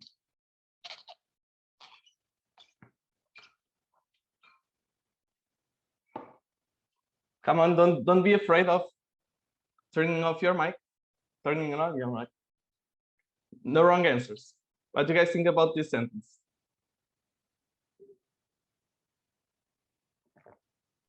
Maybe the conclusion might be, or what I find a bit strange is that this guy already knows that the final product will have 10 features, but I think it makes sense to maybe start off with 3 features to test on, and then see whether these will actually be used. But I think the first phrase with like this complete image of this final product, that it might be a bit too premature to actually judge this from the beginning. Okay, so you find it odd, but it turns out it makes sense, right? Yeah, it makes sense to start with some core features and then expand later on. Okay, more ideas on this. Maybe I can quickly add to that. I think if you're launching an MVP, and it can be very helpful if your product is reliant on network effects. So if you really need to build up a user base quickly, it might be helpful to launch an MVP with only core features, so you can build up the user base and then grow based on that. But I think it's always it can be also destructive if, for example, someone wants to, especially in the B2C space, if someone wants to use your product for a specific use case and the use case is not there yet, he's not going to come back. So I think potentially you can also lose customers by launching too early. But I think it's kind of a state of the art to launch with an MVP that does not test all the products and then roll out over time. Okay, interesting. You already touching on a very important topic, which is how ready should the MVP be in order for me to launch it and not lose clients then, right? So regarding this sentence, this is not totally incorrect, but it is important to tell that the MVP doesn't need to be a first rudimentary release of your products. As a first MVP, you can actually start to have validated learning and build stuff and actually validate the solution without going in a first release of the product. It could be, could not be. Honestly, it depends of your case and of other things. But one sentence that I like it very much is the one by the LinkedIn founder is, if you are not ashamed of the first release of your product, then you release it too late. That's a very, very cool sentence. I like it a lot. So what is MVP really? MVP really is, you can measure it like this. And the first thing we want from the MVP is not features. We shouldn't think about MVP as a thing about features. Actually, in the end, the ideal thing is to have the real MVP is it delivers the value, maybe even without features somehow. And that's actually possible. So if I can build, let's say, a landing page that it translates all the value and you are signing up and you receive the thing then after in some manual way, that could be delivering the value without having any features built yet. So this is one side of the spectrum. The other side of the spectrum is, of course, you build a bunch of features, but none of them actually deliver the value proposition that you're trying to validate. So also on this MVP, do you guys think it should be with code or without code?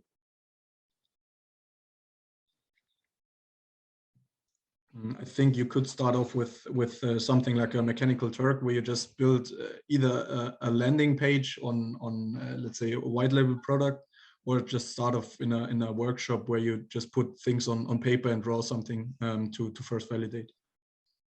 It could be. So this is like a trap question, because as we saw before, it is really about value. So being code or no code, in the end, it doesn't really matter if in the end you are passing the value there. So as a first MVP, this works great with or without code. What matters, as the Lean methodology tells us, is actually to validate risk assumptions and to have validated learning as we are using and building the MVP. So in the end, MVP, another way of defining it is, of course, the minimum you can do with the part that is viable in order to pass on the developer position, is intersection between the two. And I also like this image because it seems so simple, but in the end, to actually get it right is not as easy. So one of the things is, before you actually going in and start building it, is think about, okay, how much effort does it take to me to build this? Is it really minimum? And how much do I really need it in order to be viable? Which is the thing I believe Philip was saying regarding, okay, if I actually build too much, if I don't build much, I can actually lose customers and then they don't come back. So it's something in the middle. Okay, maybe you already saw this image as well. This image is about how to build the MVP. And it seems, once again, it seems easy, but it's actually really hard to then do it right. So the way you want to do it is not to actually start to building a wheel and then another wheel and then something between the wheels, because in the end you cannot do much with one wheel alone, or even with two wheels alone, right? So the ideal is actually to start by something small. So let's say a skate. Actually, have the two wheels. You can transport yourself in the skate. You can do the value proposition of the mobility in this example. With one wheel alone, I don't think you can, unless you can like somehow ride the top of the wheel. That won't work. So in the end, it's really about delivering the value, even if the product is not fully built. Okay, so this is just to wrap it up, the MVP mindset. MVP in the Eric Rice, the guy from the Lean Startup book, definition is MVP is the version of a new product which allows a team to collect the maximum amount of validated learning, underline here the validated learning, about customers with the least effort. So minimal efforts, the most of validated learning. And you also have the similar here, which is the smallest thing you can build that delivers the customer value. So all of this is quite hypothetical. So let's try to make an example out of this. You have entrepreneurial mindset. You are Homer Simpson. You discover there are no donuts in your town. So how can you do MVP to have like this donut shop in the town? Ideas. Once again, no wrong answers here. Let's say you are Homer and there are no donuts in town. How do you do it?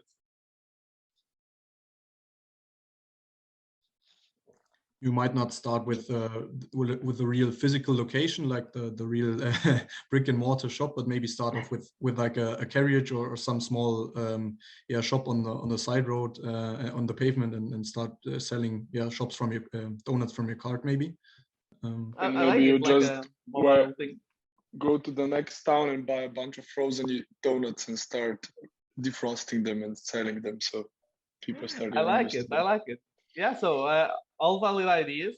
So let's say that Homer actually goes, builds the shop, and does like all these type of donuts, all of them different, because for him, if there aren't this amount of donuts, then he's not actually getting the final experience that the people want. What do you guys think about this?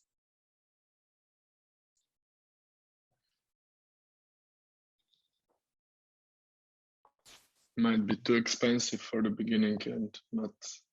Maybe you don't need to have all the donuts to attract customers, but already quarter of that would be enough. Exactly.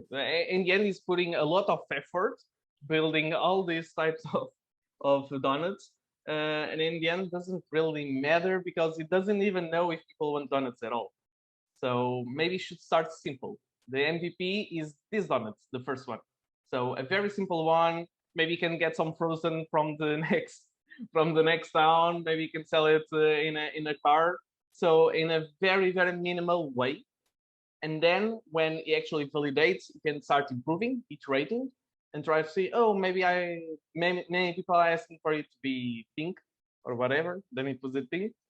So this iterative process rather than like spending a lot of time building and then doesn't really learn anything. So let's go over this. What could be some example of minimum viable products as a lean experiment rather than building a huge platform with login with all the features? So in the real world, I will go through some of possible experiments. This comes straight from the Lean Startup book. So one possible is the landing page smoke test, MVP. If you have an idea and you want to test if people will actually going to try to acquire, you can just do a simple landing page. If it passes the message of what you really going to, this could be a magnificent first step. So we are putting the website there. People can submit to a waiting list. You are actually having this list of people willing to buy your products, and you might not even have the products in the beginning at all, but you are already learning what works and what doesn't work. So this is one possible way to go. Another very similar is also known as the fake smoke test, MVP. This also starts with you selling the product. In the site, it says we are selling the product. People go all the way. They may even add some details about their cards. And in the end, oops, sorry, it's not available yet, but we'll let you know when it's ready. So the amount of people that converts, that is what really tells us about if the product is going to be validated or not. So one famous example, of course, is Buffer. Buffer did exactly this. They could validate the first paying customer in 7 weeks. So now, of course, they have like 2 million revenue every month. And they started just like this. They actually just did a button with plans and pricing. They see how many people appear here. Some people would leave the email, and they build up this data set about people who were interested. At some point, they actually want to know as well about the, okay, what pricing does it make sense? What package should we build? So they put this middle step where people could also select the pricing for them. And then they could also figure out and learn more things, which is the goal of the first MVP.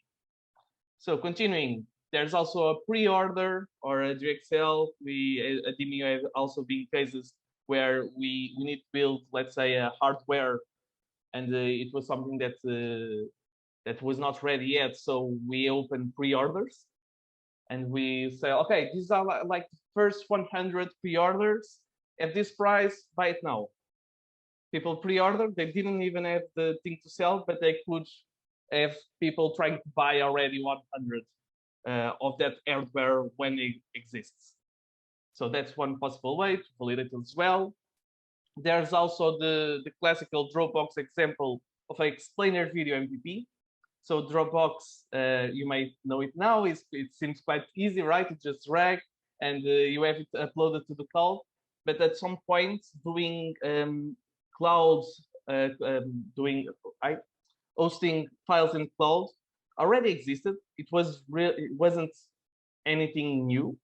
The thing that Dropbox did differently, they say, is that it was seamlessly. So trying to sell to investors that, okay, I'm going to do something revolutionary is what we already know, but it works better. It's really a hard sell, right? So what they did, they put a landing page, they describe how it would work, because it's something that was technically very hard to build. They put, so here they are delivering, they are passing the message of what the value proposition is. And actually they got a waiting list of from 5,000 to 75,000 overnight. And these were the numbers that validated that, okay, if we have the money, there will be interest on this. And this was easier to sell to investors. So this is the explainer MVP video. There's also the Wizard of Oz, of course. Wizard of Oz is something you can use in many ways in your MVPs. So in the end, there are solutions nowadays that aren't that easy to program. I guess you reckon that if there are AI in the middle, if there are complex image recognitions. For instance, in this case, this is also a famous example where the idea was actually to get a photo of an invoice and have all that invoice written and digitalized. So in this case, it requires a lot of recognition, right? It's something that would require some time to build. So rather than doing that, they just built the UI. So people could take the photo, but then there will be some guys in the background actually writing up the stuff from the invoice. So they were the ones behind the curtains actually doing the thing they are saying it was automatic. And this is okay. This is okay in the first instance. Of course, it's not scalable at all, but it's something that can help us prove in the beginning that there will be interest. And that's the cool part. Then when the things start to scale, of course, we will need to start automatizing some stuff. Okay, so this is the Wizard of Oz. There's also the concierge. I really like the concierge. We did this plenty of times at Demio as well. The concierge, there's also this example, food on the table. The food on the table example, the concept of this startup is actually we're going to make the groceries for you and suggest you the recipes that make sense for you. So we give you the recipes and the groceries, and you can cook it by your own. The thing with this is it's really dependent of the taste of that person.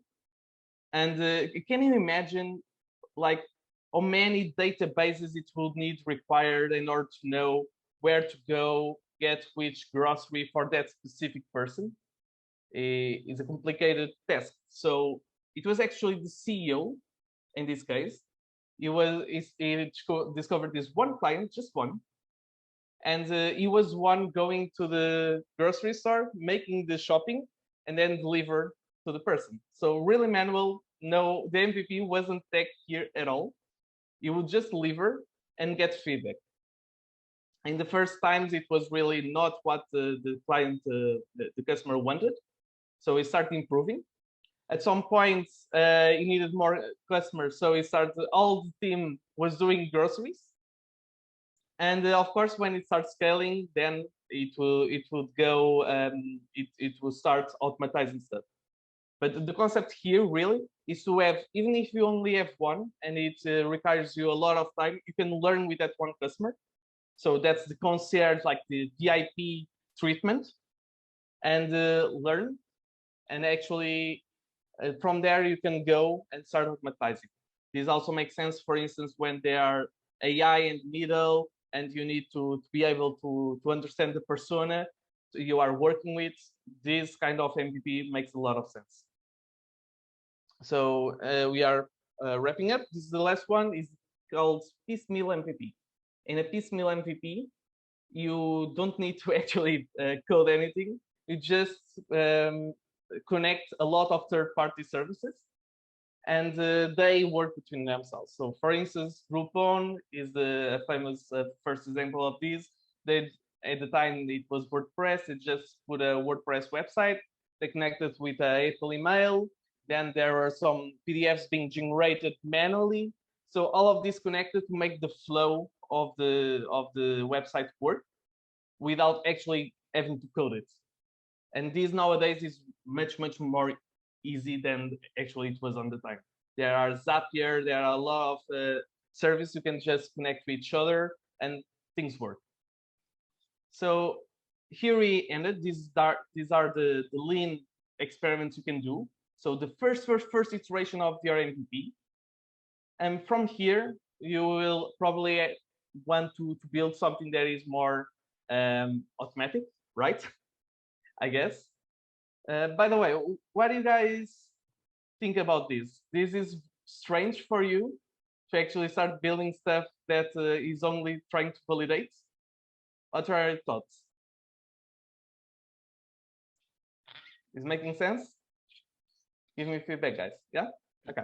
Yeah, I find it pretty cool actually how you can, with so, let's say, little effort, not really still quite some effort, but less effort, and that's something you need to watch out with I don't know how many developers are here, but I will include myself. You need to watch out with us developers, because we are the guys trying to do the complicated stuff, trying to always complicate, and that's actually not good. There are really minimum things you can do and try to prove before going that far. And I'm speaking by myself. I like to build stuff, so at some point I complicate more than it needs to be. So from here, you're going to say something? Yeah. No, sorry. Yeah, I just want. This is what I mentioned before. We have a tendency. Usually, this is not because the product is not good that we fail as a startup. Is because usually we're not doing enough validation. So we have a tendency to be good at developing features and doing things, but sometimes we don't do that much effort in understanding the clients and validating through low fidelity MVP, as you mentioned. So thank you very much. We cross things. Not good. So continue with the low fidelity and grabbing from here.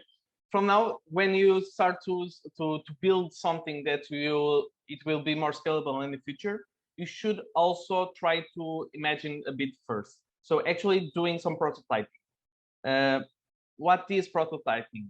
In the first instance, it can just be a drawing. Okay, it really doesn't matter what tool you use.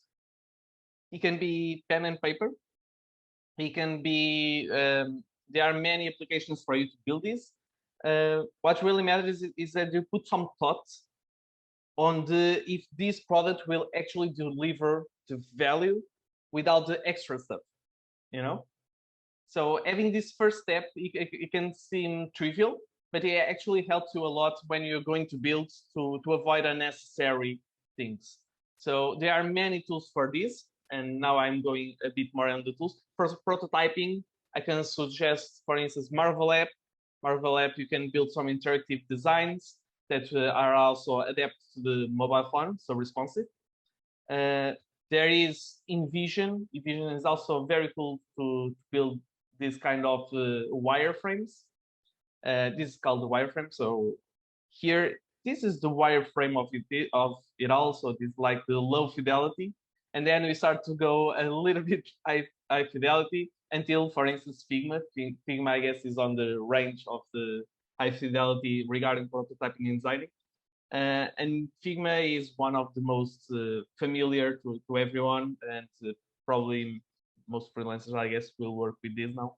Here you can actually build prototype and even have a interface and actually test the flows without building the thing, the code-wise, that is.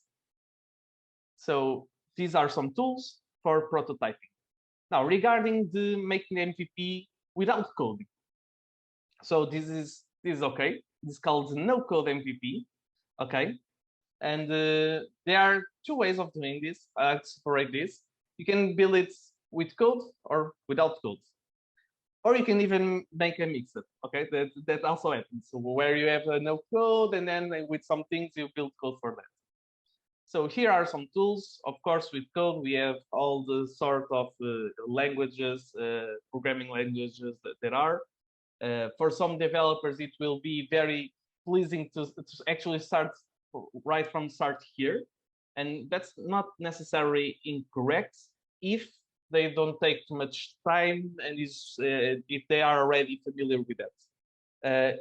If they start going like, okay, it's going to take 4 or 5 months to do a first release, it's 4 or 5 months that you could be learning and actually having some validation rather than being stuck in some cave building something that in the end nobody might even want, you know. So, and these are some of the no-code tools. So we're going to go a bit more in depth with these ones. So just to make some distinction between the pros and cons of no-code, and this is, by the way, open to interpretation. There are many polemic ideas and thoughts about this. These are mine, okay? Some pros of the no-code is, of course, in the beginning, doesn't cost you a lot of money, don't need to build, you can build it yourself. There are free trials, you can use free tiers. It's way faster to market, so you can start learning maybe tomorrow or next week, rather than in 2 months. You can make changes with like 2 clicks, and in the end, you are in control of the product as it evolves. So we have one very cool example at Demio is Mike Air Force. They actually started with this. The guy doing this, Pedro, he didn't know how to no code in this case, and he went all for it, and he built it by himself, and he actually had the control to iterate as he needed at the time. It was really important for them. So another cons, actually not that cheap. When you start scaling, then you need to pay all the third-party providers, all the plugins, plus the cost of the no-code tool itself. That's how they make money, of course. There's also migration and scalability issues. When you start to get to some degree, you might need to start using another things, and then you need to make it fit. But also, to be fair, there's always migration and scalability issues, so this is not something specific to no-code. And one feedback that I had is, at some point, it's really hard to hire tech people because tech people don't want to use no-code; they want code. They are tech. And having removed the developer, you will need to become one for the time being. So in the time being, you are the guy dressing the product. And that might be really okay in the beginning. But then at a later stage, you want to be things to work and evolve without. So just some thoughts about pros and cons. And just yeah. I think this slide is super good. Sorry, I have to ask you some questions. Does that mean, because all the experience you have with the startups and you as a guy that knows how to program, would that be correct to say that you can start with no code, but at some point you're going to have to think to migrate, because otherwise you will be left alone and the cost will be very high. Is that something that you would? I believe so. I think most of the developer people will tell you that. The more no code enthusiasts, maybe they will tell you, no, you can do absolutely everything with no code. I find that a bit, let's say, idealistic. Okay. But yeah, I would say that would be how I would approach it. First, no code to learn fast and to have ship it to market like next week, and have it planned and have a product roadmap and having a plan for how the thing is going to grow from there. It really makes a difference to have things properly planned, in my point of view. Thanks a lot. Thanks. There could be also developers that say, no way I'm going to use no code. I wouldn't go straight to code. So it's a balance about the skills and the will of the people. So continuing from here, and to give you some examples that building the thing, you can actually do everything no code. So this one example of it is the Lambda school. These guys did everything and they continue doing no code actually. And this is their example. They start by using their website in Webflow. They have some Typeform doing the registrations. Then they put some Salesforce, link it with Zapier, and they already raised like almost 50 million. So this is to say, it doesn't really translate to tech and to have things with code in order for you to do a startup. You know, you can make a startup only using no code. That's possible. And like them, there are many examples here. So this one example where they raised a hell of a lot. One of my favorites, I think, is this one, because they have a lot of things, and in the end, they put it only on Bubble. There are Bubble everywhere. Bubble is starting to grow. They actually raised a nice round some months ago. So just putting things together is actually a way of getting the startup ramping without the need for the code, actually. And this is just to give you a sense of that. Okay, we spoke a lot about no codes, but what the hell am I talking about? What are these no codes that I'm telling you? So let's go a bit over this. And this is the parts, guys, maybe I can send you this presentation after, because these are a lot. I don't expect you to register all of them, okay? If you guys know any of them, actually give feedback, because I've used, many people use, but sometimes people have different ideas. So we can start Unicorn Platform. These guys are a startup, actually, and it's really, really easy to build a landing page here. This one I would suggest mainly for a pretty landing page that is easy to do. Unicorn Platform. Already did both on this. Actually work great, and the founder is great as well.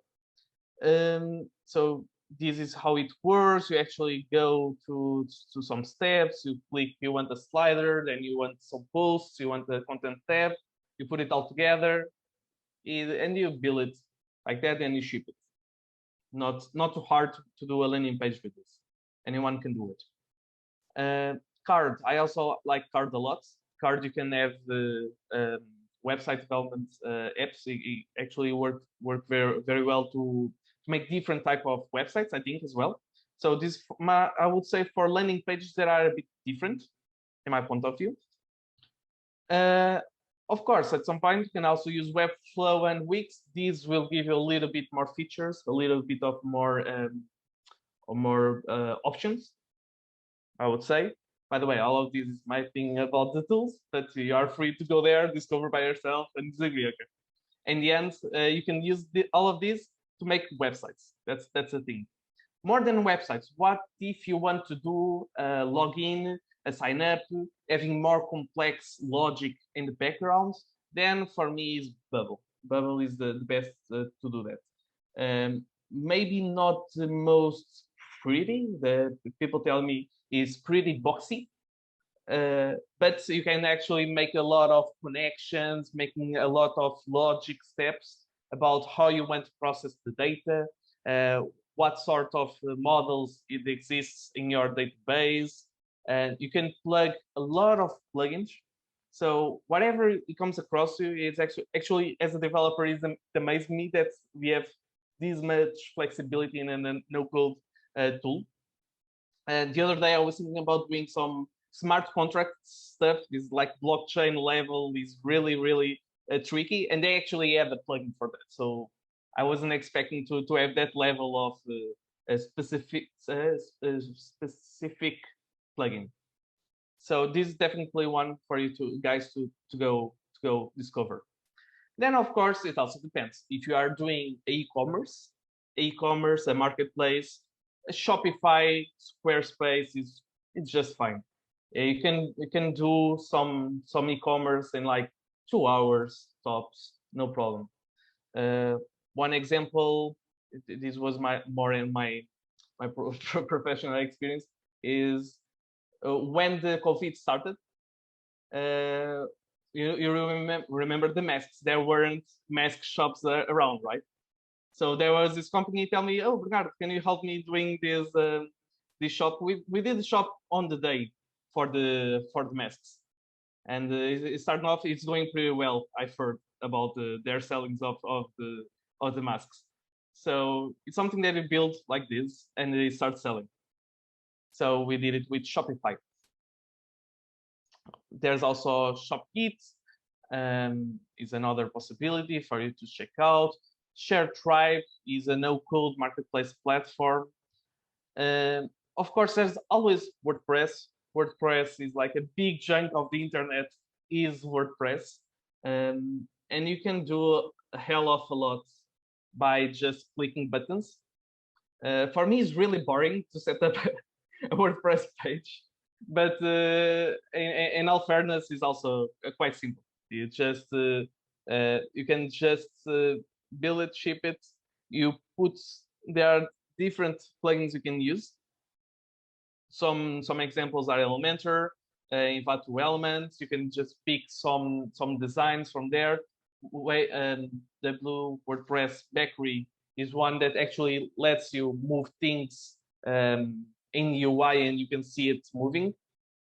So all of these are great choices. Plus WordPress, you can build a website, no problem. Okay, so what if I don't want a website? What if I want an app, something more mobile? Then I would suggest maybe Adalo. Okay, Adalo is you can build something really quickly, really fast. Maybe I'm not sure about how much backend logic you can do with this one. I think it's more front end, but it's as everything. If you go deeper on it, then you can discover ways of doing it. There's also Flutterflow. So maybe you've heard about Flutter, the language. It's a way of shipping the Flutter languages by passing with this software before. So you actually have a software, you make the app there, then you compile this app and you can ship it like that. There's also DraftBits.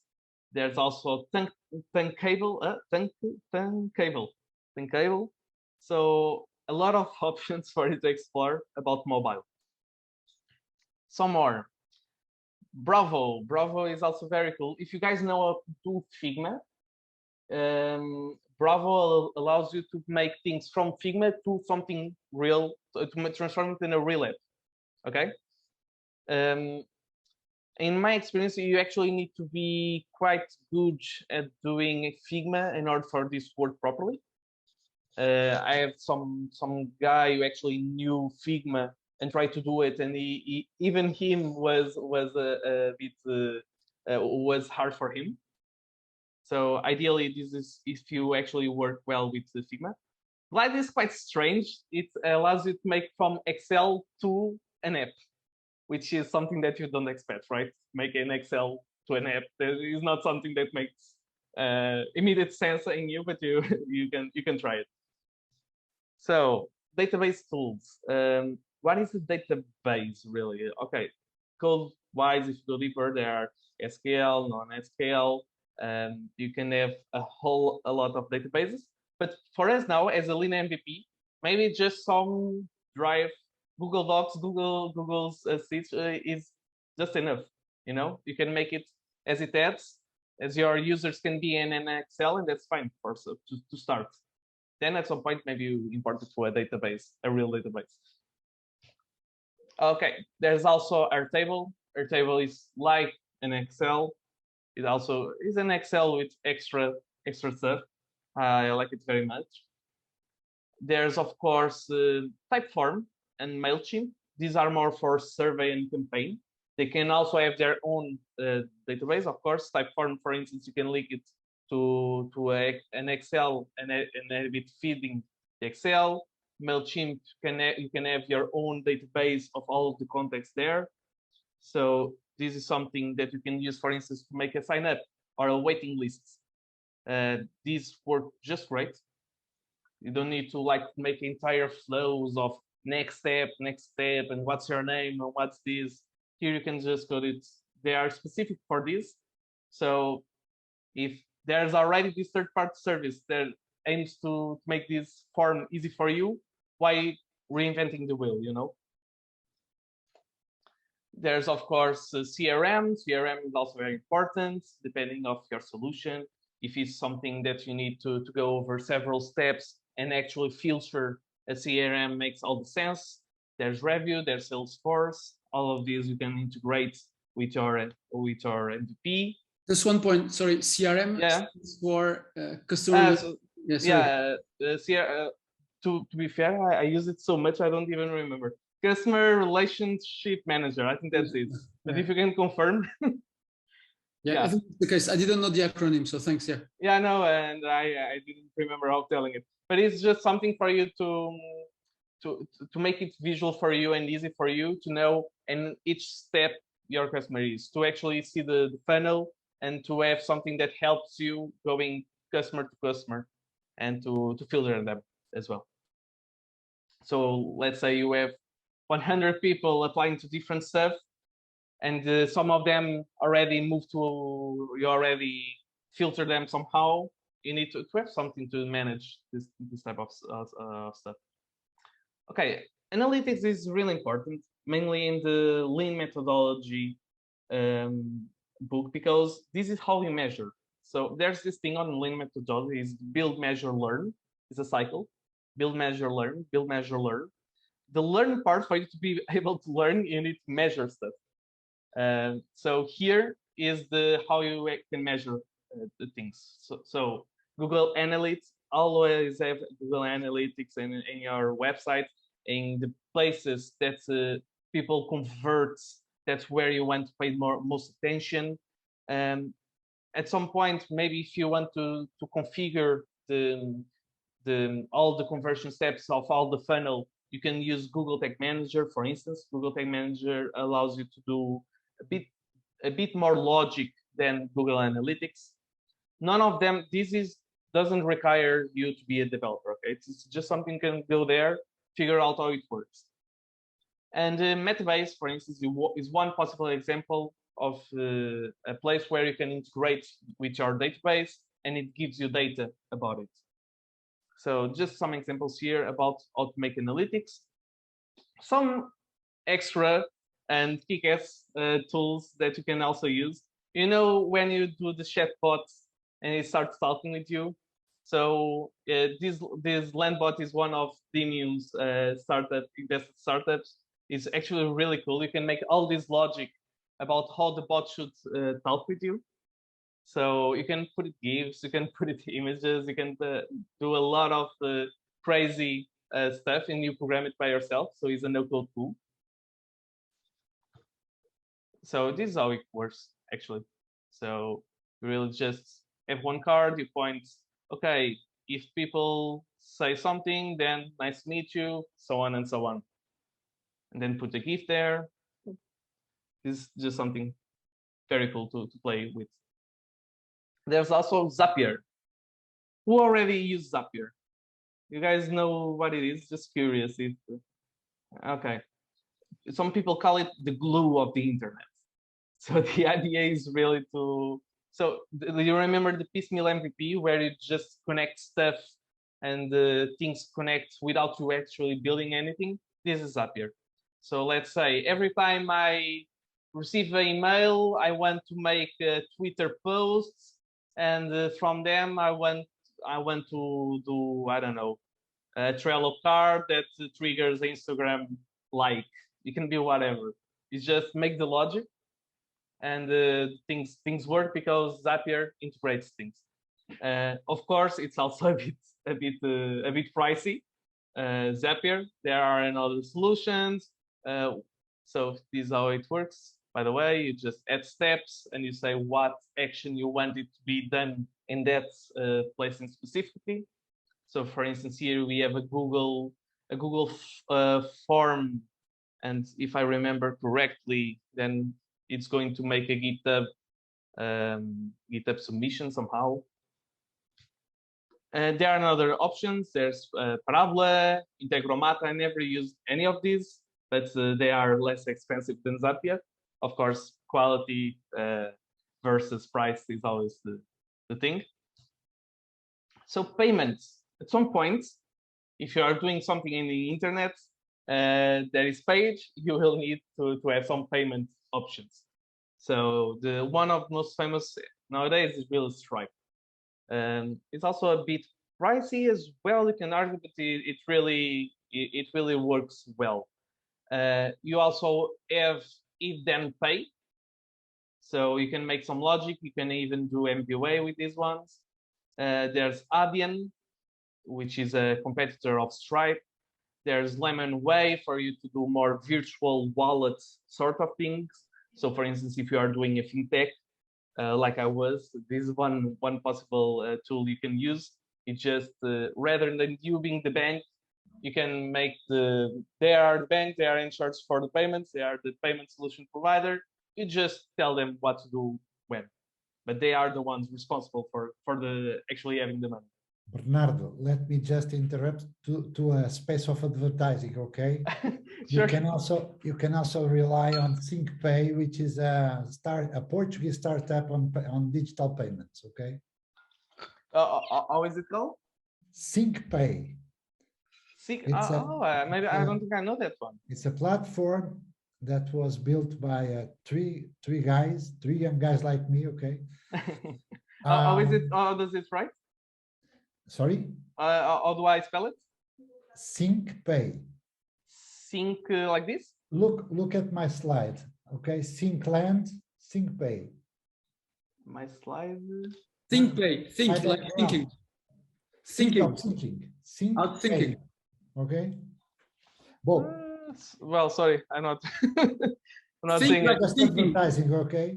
Bernardo, thinking. Think. Oh, this of thinking, like synchronizar. Okay, ThinkPay. Okay, Yeah. I wasn't getting. I was thinking about sinking the boat. Okay. Okay. No, I didn't know this one. Is this one? Now go on No. on Thinkland. Okay. The land of thinking. Thinkland, it's the company. The product is ThinkPay. But Okay. No, don't but bother too much. I think it's always. It was this one? just Doesn't seem like it. This music. Well, if you can put the link there, I'm actually very curious about it. yeah.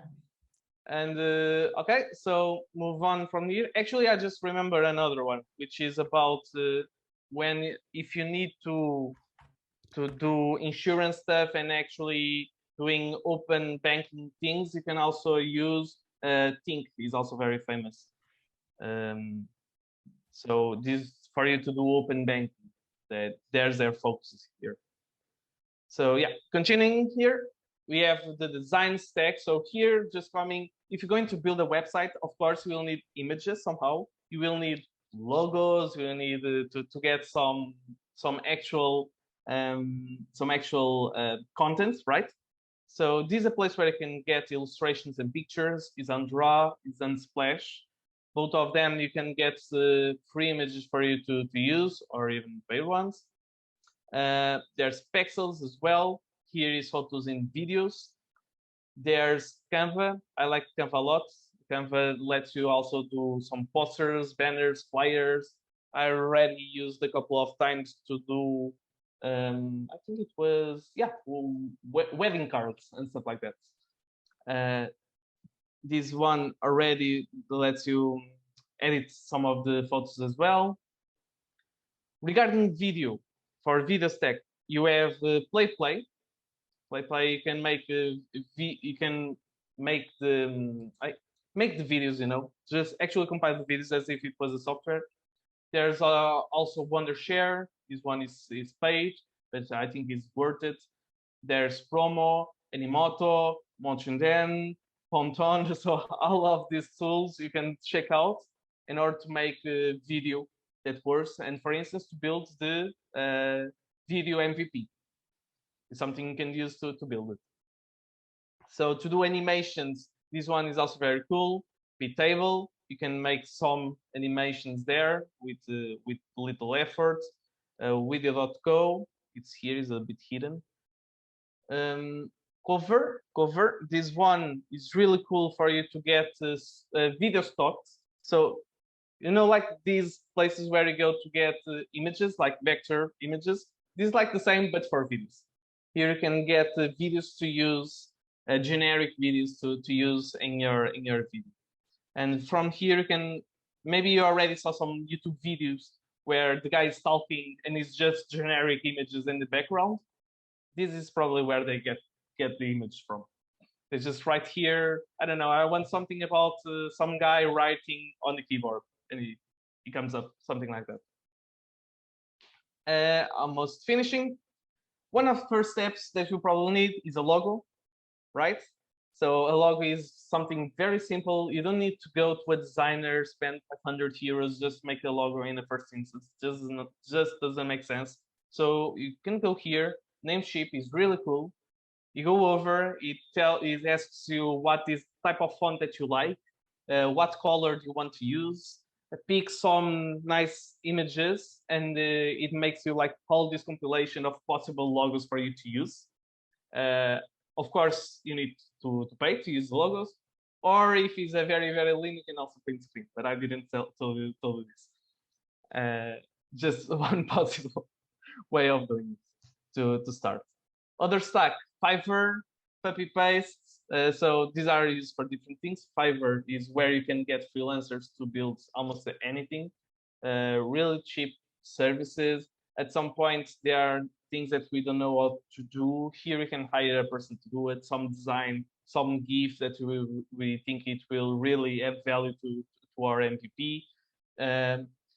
If you want, sometimes with WordPress or other websites, you might need not to code, but to do this thing called HTML, which is, it's not really coding, is really just to make some text of formatting. So here you can just put things and with the links, with bullet list, all of that, and it will give you the equivalent HTML for you to use. So you can just copy the HTML and put it whenever you need it. And yeah, oh, these are some perks from Vimeo. Doesn't make sense in this context, but we have actually some perks to use many of these tools. It's very strategic to have those kind of perks to actually, we can build the stuff quicker. And that's it. So regarding MVP, these are, I know it's a lot of tools. I don't expect you to remember them all. I certainly don't. But I will send you these after through you, Pierre. Bernardo, I think you're saving us dozens and dozens of hours to look at things. And I think it's super, super valuable. I mean, what you've been sharing, especially when we need to know, how to start, which tool to use. I think it's super useful. Thank you very much for that. I mean, it's a lot of information, but it's priceless, I think, in terms of sharing that. Before I pass on for the questions, I had one question and I let people ask you. When you think about your MVP and you have at site eventually the final product, are people building MVPs and going to the final product usually moving from one tool to the other, or they add other tools and they remove others? What is usually the path, the growth path from the MVP to the product? Discarding some product, adding new ones, how does that work usually? That's a great question, and it's really something that is hard to balance. because it's something that maybe you are doing fast now, but then it will impact you on the near future, because maybe you will need to do a whole new tool all from scratch because you didn't build it right the first time. So the way I would suggest it really is to make it very simple in the beginning. To actually no code, I think it makes sense. And then when you actually have funds, start to increment over it on the parts that actually need help. So it's really hard to frame something that you can work together, but try it. Ideally, you want to start stuff and you don't need to remake them in like 2 or 3 months. You want to make stuff quick, and that works and delivers the value, but that also can survive the test of the time for a while. So it's not easy to do. Okay, thanks a lot. I don't know if you guys have more questions. You mute. Yeah, I don't know if you have more questions for Bernardo. You should, because he has a wealth of knowledge on all these apps and things. So if you have any questions, please.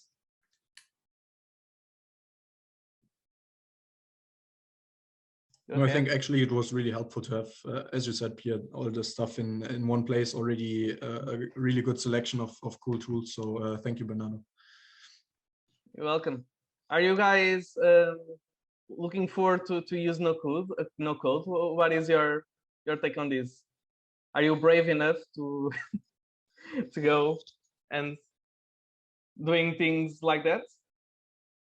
Well, you mentioned before, so what we are trying to validate is an idea for a crowd lending for startups, to basically connect investors and startups for, in this case, basically venture debt based on a Cardano blockchain. So what you mentioned before, we might try to check out Bubble if they have special connectors for that, because probably in this short amount of time, since none of our team is a real developer on blockchain with Solidity or any other language, we will probably not have a finished code product, but you might check it out on Bubble.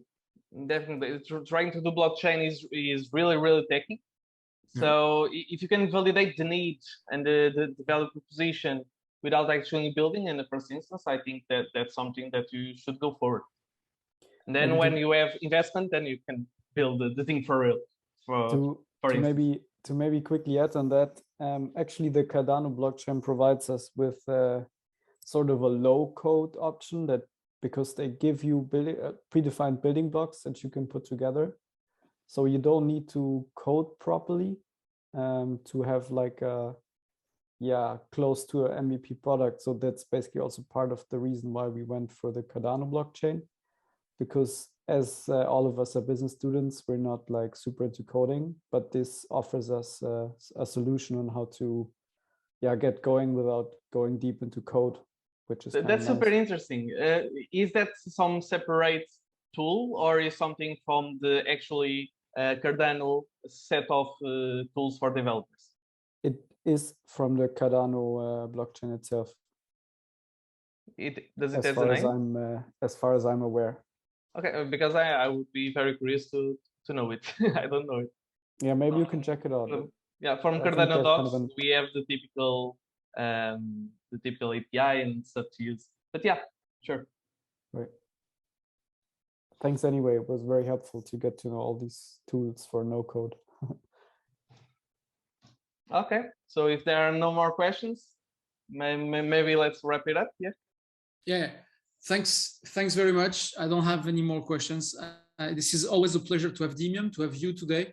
And especially, I was mentioning, you saving us a lot of hours going into website, trial and errors and finding that. So thanks a lot. I will share after with the participants your slides, so they can use whatever application they feel relevant. And the objective of the program is really to provide the tools, not to push them doing something, but have the tools and they decide which one they choose and go forward. So I think it was in the philosophy that we wanted to share. You were spot on, and you mentioned tools, evolution, how you choose, etc. So I think. Great. Thank you very much again. let me wish you guys all the luck for the projects you're building. Okay, and actually, it's really cool that you are looking to this. So, and if you need something after, also feel free to reach me. I'm a reachable person when I'm not in meetings, so which is not always, but feel free to reach me as well as DNews, and best of luck. Okay, thanks a lot. Thanks a lot, Bernardo. Thanks. So guys, we were lucky to have Bernardo with us and sharing the tools. Now we're going to wrap it up. A long day today, but I think was useful. So, oops, what did I share? Yeah, here. So here, let me see. I'm going to share that. So the next steps, should I be here? Yeah. I'm here. So what did we try to share with you? I mean, this is not a class, this is kind of a program, and we're here to provide you, we put tools on the table, food on the table, and you guys choose whatever you want to move forward. So what did we do today? We gave you some hints about brand, about patents, about design filing and all that stuff. You have a contact. If you need more information about that, if you have some doubts, get in touch with Philippe, okay? Then the second part of the day was, please remember, perhaps you don't know yet your clients, at least you need to do some validation, okay? And it was my part. And the last part was the one from Bernardo, was putting on the table again some of the tools that are widely used and that we encourage you to use, to choose from, and not waste your time by doing some search on Reddit and other forums to find which best tool is good for you. So you have these three areas that were touched today. What do I suggest for the next? So few points. Get in touch with your mentors. You're getting some information now. They're going to challenge you. They're going to help you. But what I'd like is that they help you think out of the box. You know, we had Joachim with us today. What they do is they're really trying to open it up and help you to make sure that you focus on the right direction. So that's the first point. Yeah, Joachim, do you want to say something? No, I'm just saying that I'm here. Yeah. You can count on me. Yeah. The second point is about during the next week, I will add more content to Discord. I've been very bad on that in the last week, but I have a lot of things, you know, about examples, videos, tools that I need to put there, and I will have to do that. One thing you could do for the next weeks is think about what your MVP will look like. Is that code, no code, what you're going to put first, what you're going to validate, and start thinking about building it. What do we have for the next session on April 9th? On April 9th, each of you will be meeting with 3 industry mentors. So before the meeting, before the session, I will share with the mentors which team they're going to work with and what's the flavor of the startup. But I believe that you're going to have first to do an intro, a short intro, and after you're going to have to ask questions. So you will know also which people you're going to meet. I'm going to provide the LinkedIn so you can check, okay, which people you're going to meet with and ask the right question, okay? Usually, and not usually, by experience, these people are very useful in providing feedback. But before asking these guys, I think it would be wise to ask your mentors, the one that you have currently, okay? Then what we're going to be doing, it's a first for this year. We're going to have the guys from San Francisco on prototype startup sales. Last year, we've been asked to help the startup to sell, not only to build, not only to find the customer, but to know how to sell. And this guy is going to be doing a workshop on that. And I'm super excited because they are big guys, and I put also their LinkedIn and videos on Discord, so you can check that. I think it's going to be a super interesting session. So today we learned that you have a beamer or you have a beam towards the next session. I'll let you do the things that you think relevant or that is more in terms of priorities with you. But I think now we should be moving towards validating clients, moving on the MVP, and knowing what are the hypotheses that are still bugging you and you need to validate. Okay, so it was my point. Any questions before we close? Okay, guys. So thanks very much. I hope you enjoyed the content. It was a lot of stuff I'm going to share. So again, my point of my landing zone will be Discord. I will drop all that stuff there. Thank you very much. Thank you all. Enjoy your weekend.